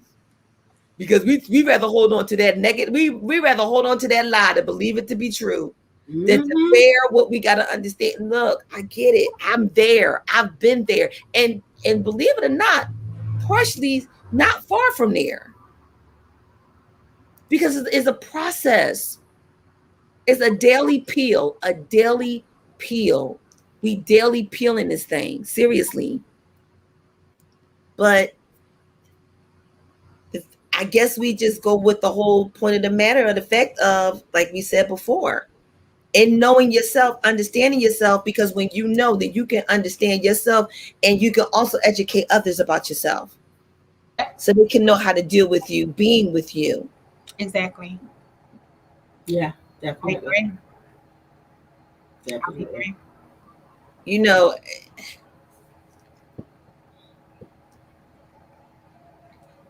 I agree. I Look, it got you speechless. because it just goes back to what we always been saying, what we've been saying, I believe the whole year. I can't love you if I don't love myself, and I can't know what loving myself is if I don't know what love is. Yeah. And I can't tell you how to love me if I don't even know how to love me. Mm-hmm. So if you damaged and this is how you are and you rather be this way to protect yourself, Mm-hmm. then you need to let the people in your circle know that, so they don't be hurt by you and you won't be doing them a disservice of wasting their time. I agree. Don't do that. And I believe when we don't introduce ourselves to people, that's what happens. So be careful how you introduce yourself, because you may have been introduced one way and didn't even realize who you had in front of you. I like to call it the plan that you didn't see coming. And some people in your life is just that. They was the plan that you didn't see coming. Mm-hmm. But you gotta be careful about them plans though, because sometimes the plan changes and those plans leave. Well, the plan always changes. Can I tell y'all about a plan? Mm-hmm. Let me share a plan with y'all. The plan of mine was, I said yes, but then said why. That sounds kind of crazy, right? And the answer came back to me and said, because you said yes. So why are you asking me why? When you say yes, you're going to do something, or yes, you're going to accept something, or yes, you're going to live a certain way or examine a certain way, you can't turn around and say, why me? Or why is this happening to me? Or why are you doing this? You can't, because you said yes. I promised, and I made a promise to God, and I said, yeah, I'm ready. And then after I took on the things that I said I was yes for, like what you said earlier, he said, you told me yes. So why are you asking me why? Didn't you see what happened to me? So you knew what happened to me. So you knew it was going to happen to you. Did you think you was exempt? Why are you sitting over here like this? And why are you asking me why, like I did something to you? You said yes. You change your mind? Because if you change your mind, it's okay. Because you know there's a scripture for that too. That he said, if this is not what you want to do, go ahead back. And when you're ready, come on and fight this war. But you newlyweds, they got to be with your wives. I understand. Go ahead. Get with your wives. Or you got to do that game. Go ahead, play that game. Or you got to eat. You got to sleep. You got work to do. Go ahead. Go ahead. Go ahead. It's all right. It's all right. When you're ready, come on and fight this war. So you got to be careful when you say yes to fighting a war. That was the plan. The plan, I said, yes, whatever you want me to do, I got it. He was like, she don't know what she just said yes to. I said, I was ready. She said, I was ready. Come on, let's do this. What are we going to do? And he said, you're going to be consumed with water, fool. But don't worry about it. I got you. I got you. I got you. You just keep walking. You're getting deeper in the water. I know. People see the top of your hair and they think you drowning. You're not drowning. I got you. I got you. Just don't turn around and don't look over there, because then you're going to see your reflection and you're going to think you're drowning too. Mm-hmm. Look at me. Look at me. Look at me. Look at me. Come on. Come on.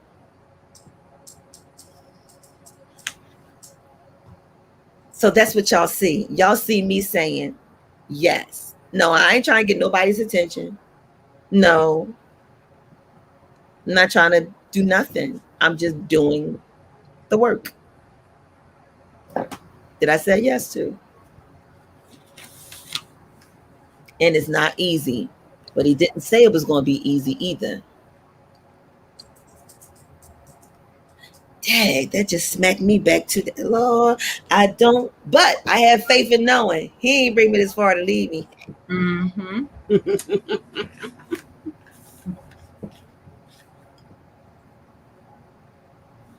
And I'm saying in my James Cleveland voice, don't leave me, Lord. Lord. That's my favorite song. No, my favorite song is If I Hold My Peace and Let the Lord Fight My Battle. Victory is mine. Victory is mine. I think I'm going to play that.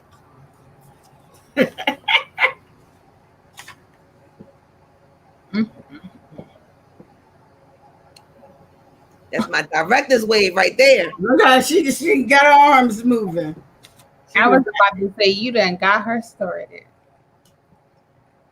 I'm trying to tell you, I think I may have to play that as an inspirational moment. Instead of us having an inspirational moment, I think we're going to have to play a song for an inspirational moment. I'm just saying. I forgot to tell our guest to make sure that her devices are plugged up and on full. Maybe that's what happened. Probably. Well, while that happened, we're going to go ahead and do a break, and we'll be right back after these messages. What you think? There she go. Yeah, let's still pay this bill. Yeah, let's pay this bill. Let's pay this bill. Yeah. And then I'm gonna tell you what y'all think about what y'all thought y'all knew. And because y'all don't want to find out, y'all gonna look at the Pandora box and say, I ain't gonna turn that key.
Challenges in this world is knowing enough about a subject to think you're right, but not enough about the subject to know you're wrong.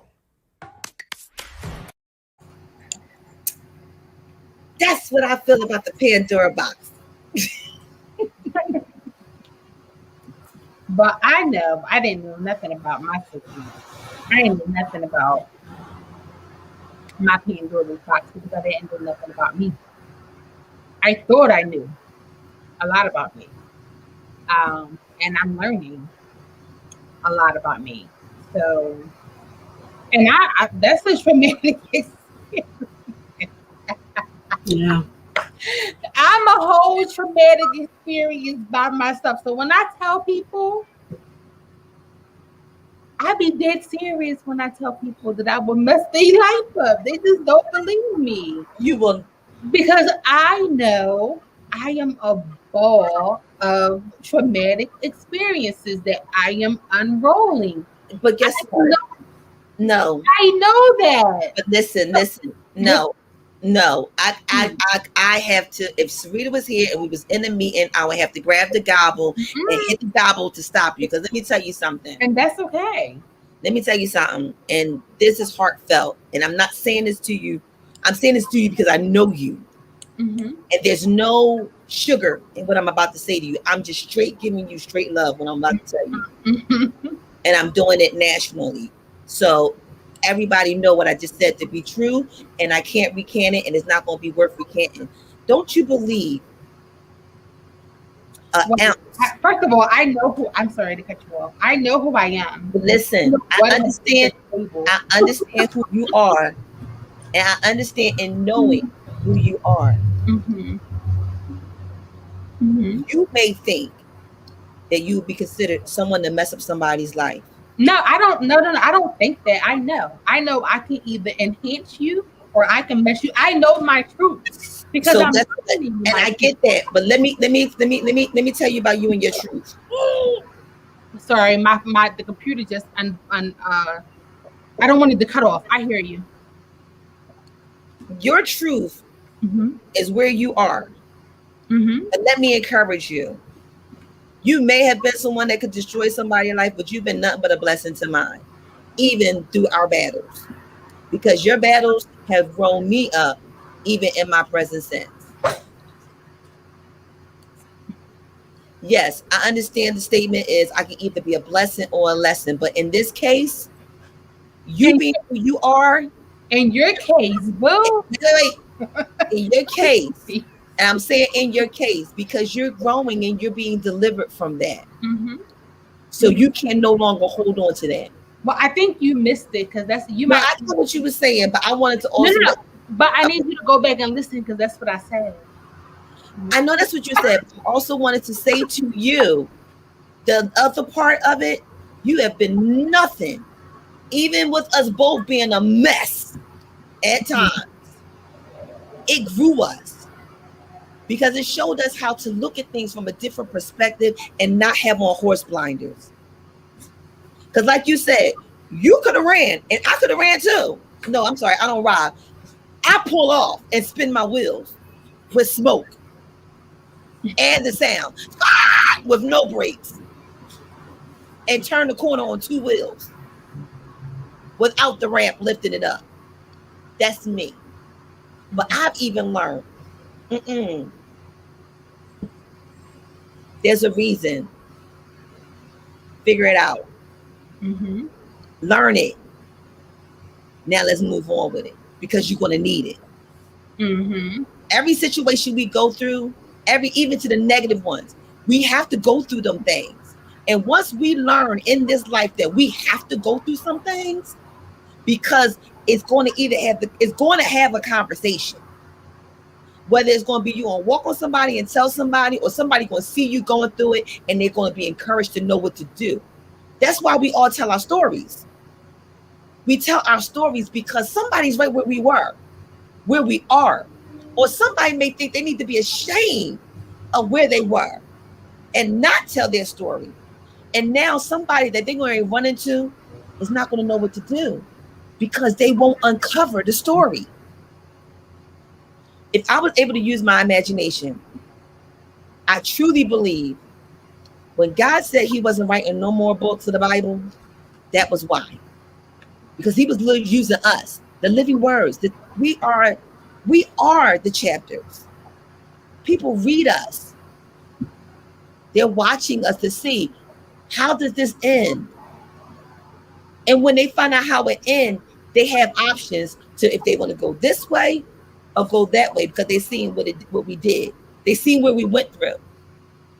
And sometimes people will say, oh yeah, I saw them fall in that hole, but I'm going to jump over that hole. Well, that's an option.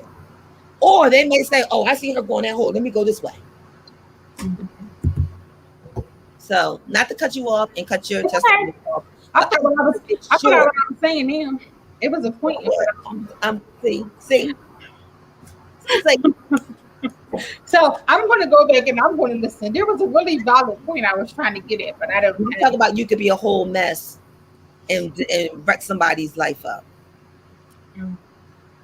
It was something along the lines of me knowing who I was. Yes. Knowing who I was. Past tense. And past tense. And that was who the person that I was. I can either enhance you or I can mess your life up. And then you jumped in. But I was going to say, and now, drum roll.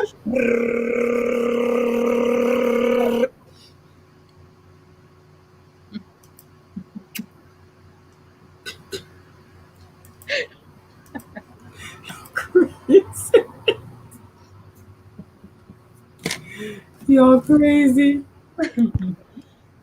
Y'all know I'm crazy. Y'all know I am.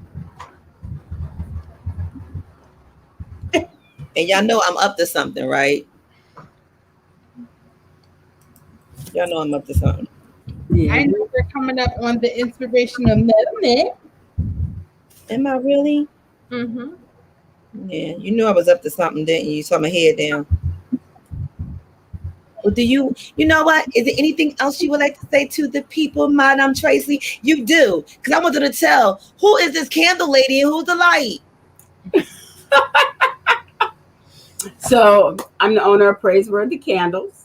You can find me on Facebook and you can find me on Instagram at Praiseworthy Candles. And you can find me on my website, www.praiseworthycandles.com. I make hand poured soy based candles that are inspirational in helping you create the environment that you want, whether it's an environment of peace, an environment of energy, whatever it is. My candles are designed to help you to create that environment, create that experience. You can get regular candles. I have massage candles. So if you want some goodness on your skin with some shea butter and some cocoa butter and soy wax and just some nice fragrance and everything, you might want to check out the body collection. I have my everyday collection.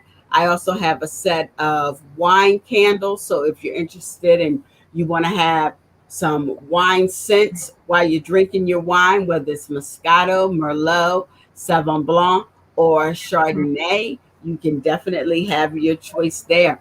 But definitely check out the website.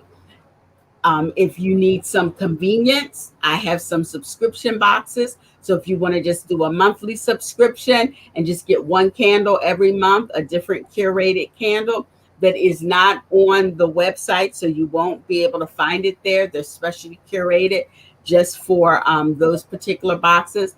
And then I also have my scents of the season. And right now we're on the summer season. And so you can get either 4 or 2 candles in those particular quarterly boxes.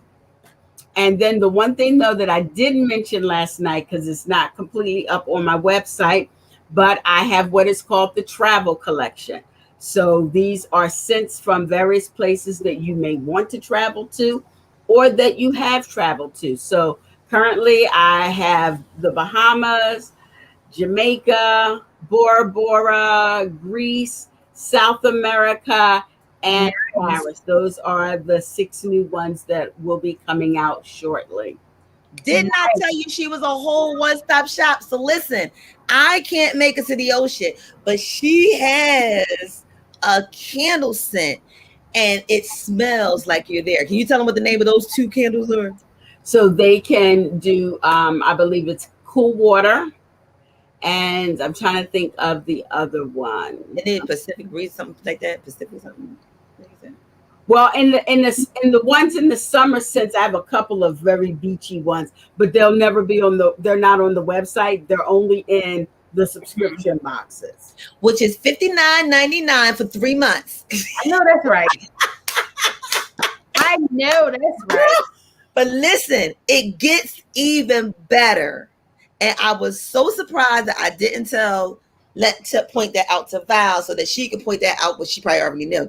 But to let her other people know, she has Afterpay, y'all. She's a whole one-stop shop. If y'all know what Afterpay is, Afterpay lets you pay later, and you can get it now, and you can break it down however you want to pay it later. So that means for y'all who get paid once a month, like some people we know, you can go ahead and order that prescription now, and then when payday comes, you already got your candles before payday come, boo-boo. I'm just saying. Just know that a sister be massaging her own oils. And be playing my little water sounds on YouTube while my ocean candle spray be making me feel like I'm there. Or I can go get my travel kit and I can pretend like I'm in Greece. Or I could be like I'm in Bora Bora. Honey, baby, I told y'all I was traveling this year. Y'all just didn't know how I was traveling.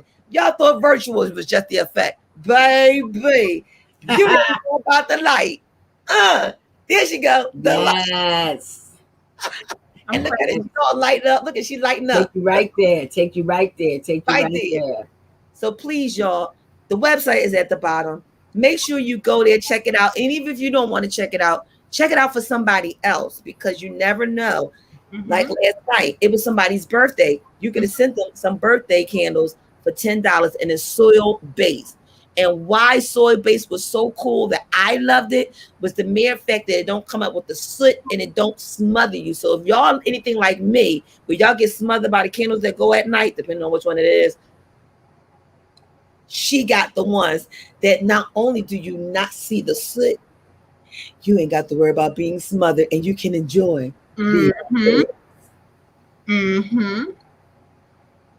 Honey, I'm just saying, ain't y'all happy about the light? But I'm just telling you, it wasn't there because she gave me so much more. Yeah. I'm a plethora of a lot of things. I'd say I'm mad at your plethora. Okay. So, you know, when next time I'm going to set up an atmosphere, right? And the atmosphere I'm going to set up, I'm going to take my shower, right? And then while I take my shower, I'm going to put my music on, right?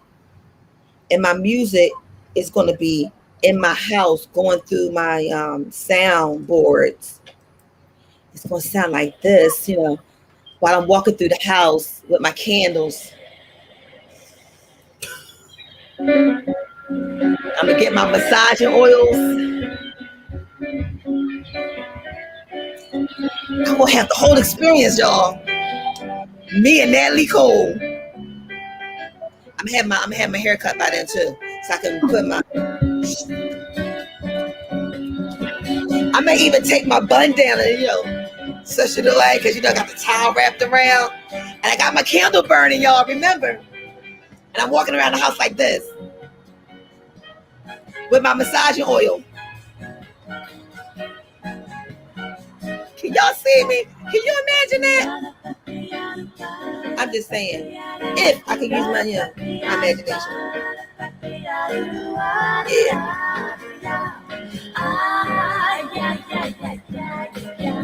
Yeah, I think that's what it would do. I would sound like that. Yeah, it would be like that. Can't y'all see that happening? Wasn't that a smooth setup?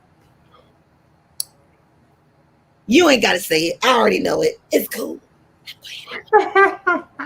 I'm going to have that moment. Yes, honey. Live in your moment. I know that's right. That's how it is. Live in your moment. I may go give me a nice room with a balcony so I can sit outside and do. Oh, it's gonna be lit. Me and time.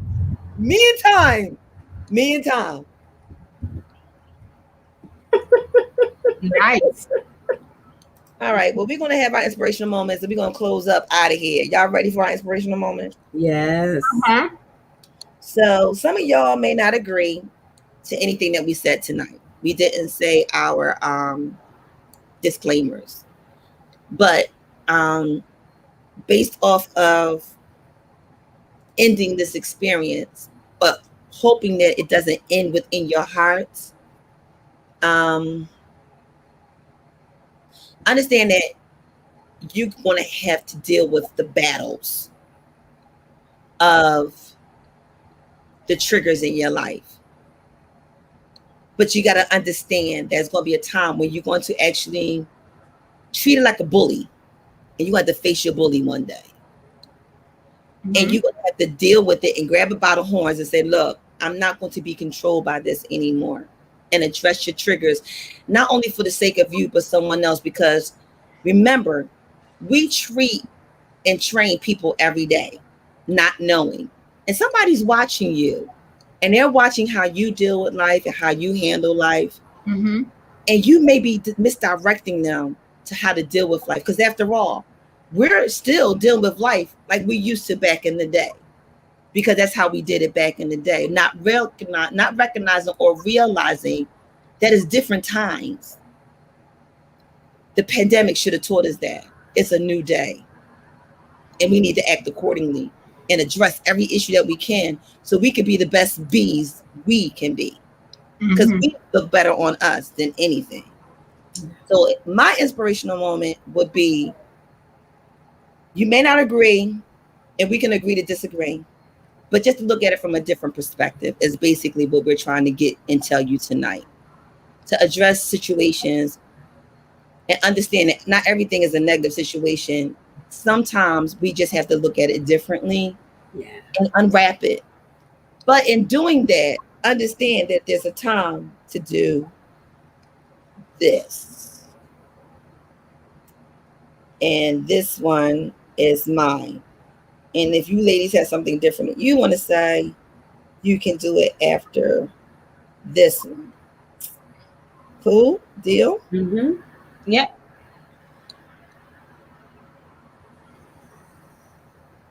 Okay.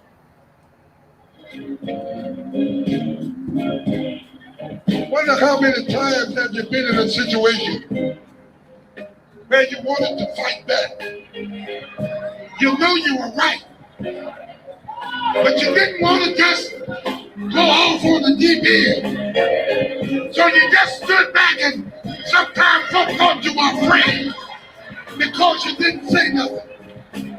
But we got on our knees and told God about it. And some way, somehow, God made a way.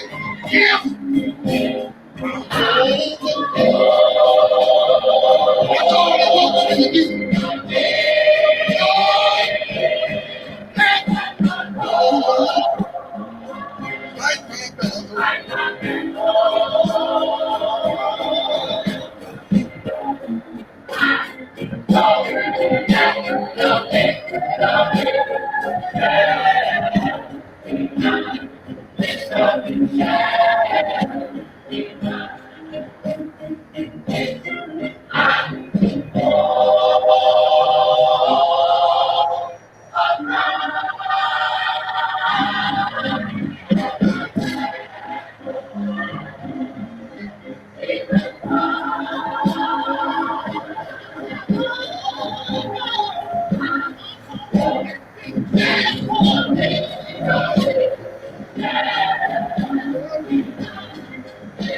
Can I say it one more time? If I was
That's what I have to say. Great inspirational word. I don't have anything to follow up with after that. Me either. Well, I guess the eyes have it, and there's no nose in here except for the KNOW. So, Val, do you want to tell everyone good night and give them our well wishes and where they can find this experience tonight? Hey guys, thank you so much for joining into the experience. We hope you had a great time tonight. There's several ways that you guys can catch the replay of this, and honestly, this is something that needs to be shared. So I encourage you all to share with someone, to tag them, to add them, to inbox them, however you can do so. This was definitely a great, great, great message for someone, and we know that it can help. Streaming live right now on all of our YouTube channels. No matter which YouTube channel you are on, we are there and you can hear and see us. Just make sure you say hello. Also, if you are on Facebook and you are watching us under the KNOW, that is the KNOW BSDUO Show or the Sister Chat, please allow StreamYard to put up your name. We don't want to call you a Facebook user. And you can also catch us on on the podcast. We are uploading as we speak, and they are flipping. So that is a great thing. There's some amazing experiences that you guys may have missed. You can go back and check that out as well. Streaming right now live on whatever your podcast service is, then you can check us out. And we are on TKBSDS Productions with an S.com, TKBSDS Productions .com. So make sure you guys go there and subscribe. We have some amazing things that's happening tomorrow. Do not forget to check out A Jazzy Afternoon, which will air right here under the TKBSDS Productions umbrella on the KNOW BSDUO Show. It is a jazzy afternoon with Lovely. So make sure you guys check that out. And we love you all. Thank you so much for joining into the experience tonight. That's why we always call on her, because she know how to do it right. Y'all just don't be wanting to say all that. No, it's just because you just have it's just, you know your lane. And you know where people bring their gifts to the game. And where they bring it, that's where you place them to do their thing. So we love the way you send love out, because that's what it's about here. It's all about love. Everything that we do is about love. You may not see the love, you may not understand the love, but if you sit back, look out, exhale, inhale, and breathe a little bit and think about it from a different perspective, you may say, you know what? It was nothing but love there. So we're going to bounce up out of here. Thank you so much, Tracey, again for coming through on such short notice. You are quite welcome. Yes. You have any shout outs? You have any shout outs? No, not tonight. No shout outs. I did a lot of shouting out yesterday. So today I'm good.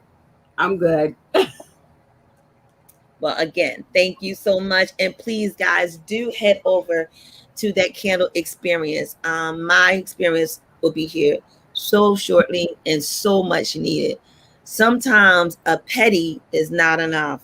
Sometimes you need that massage and candles. And you. Yes. I agree. Massage, candles, and you. Yes. She still ain't hear me. You know, I heard you. I think she was just trying to ignore you. I definitely heard you. I think she was just trying to ignore you. She's like, yeah, okay. Oh gosh. So yes, guys, we'll see you tomorrow. And again, not only will you probably not know what time Lovely will be in the house, but you will know that you don't know what she's going to play, but it will definitely be a jazzy kind of day. So from the TKBSDS family, Val, you want to shout out anything you want to say before we go? I want to say big up to Mizu. Mizu is a sushi place that is on 40th Street between Chestnut Street and Walnut Street. And they were closed for a while. That's one of my favorite sushi places. Okay. And I just want to say big up for my avocado salad and my spicy California rolls and my shrimp tempura that was just so good. So big up. Look, listen, I only ate once today. Okay? I only do one meal. And that was a great one meal. So big up to them. And big up to, and this is serious. Now that we're speaking about past and things like that and trauma, big up to my tiger. Many don't know who that is, but big up to him for just always being a listening ear. And literally, that was the conversation that we had today about eating sushi. Sushi is our thing. So we do sushi and we discuss life. So All right. big up, and sometimes you need that. Yeah. So just big up to my tiger for always being there, listening and matching my petty when possible.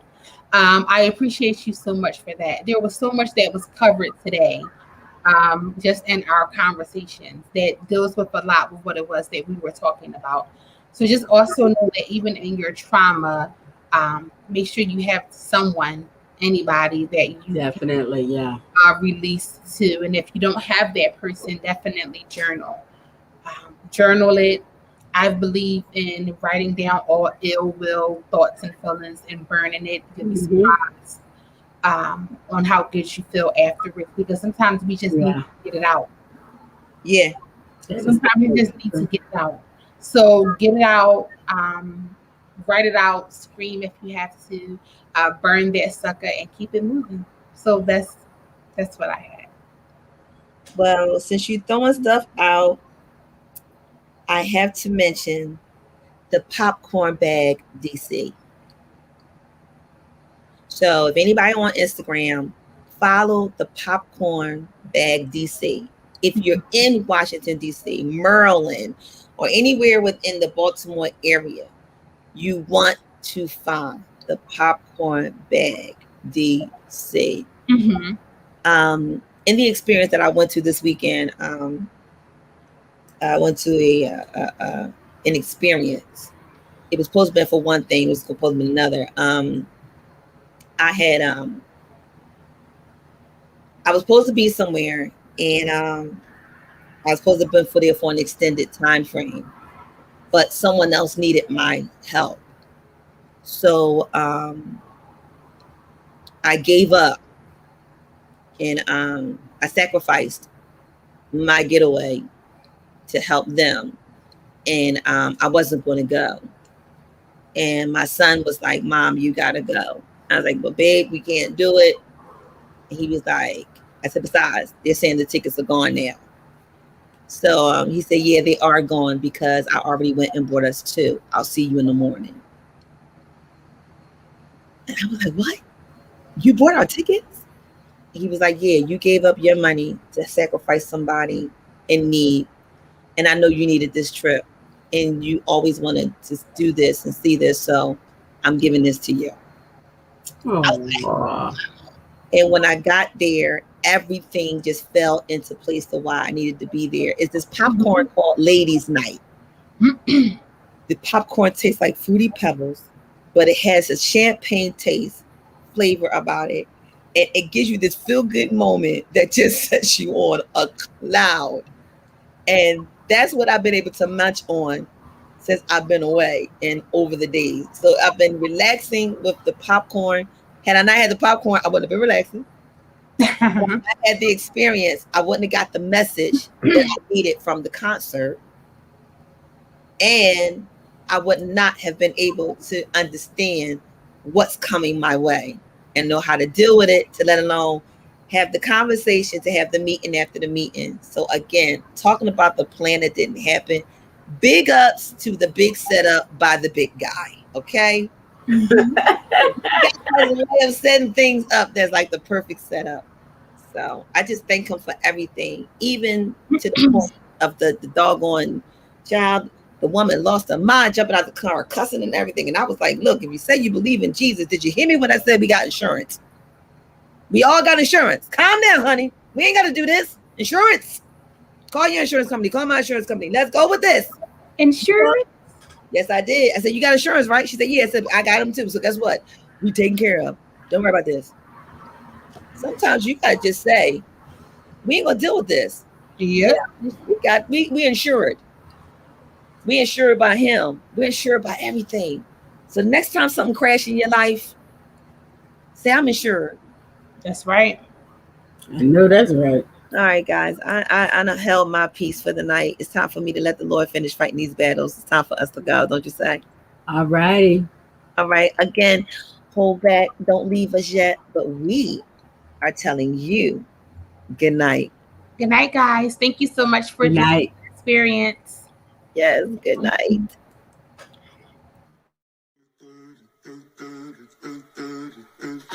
Good night, sweetheart. Well, it's time to go.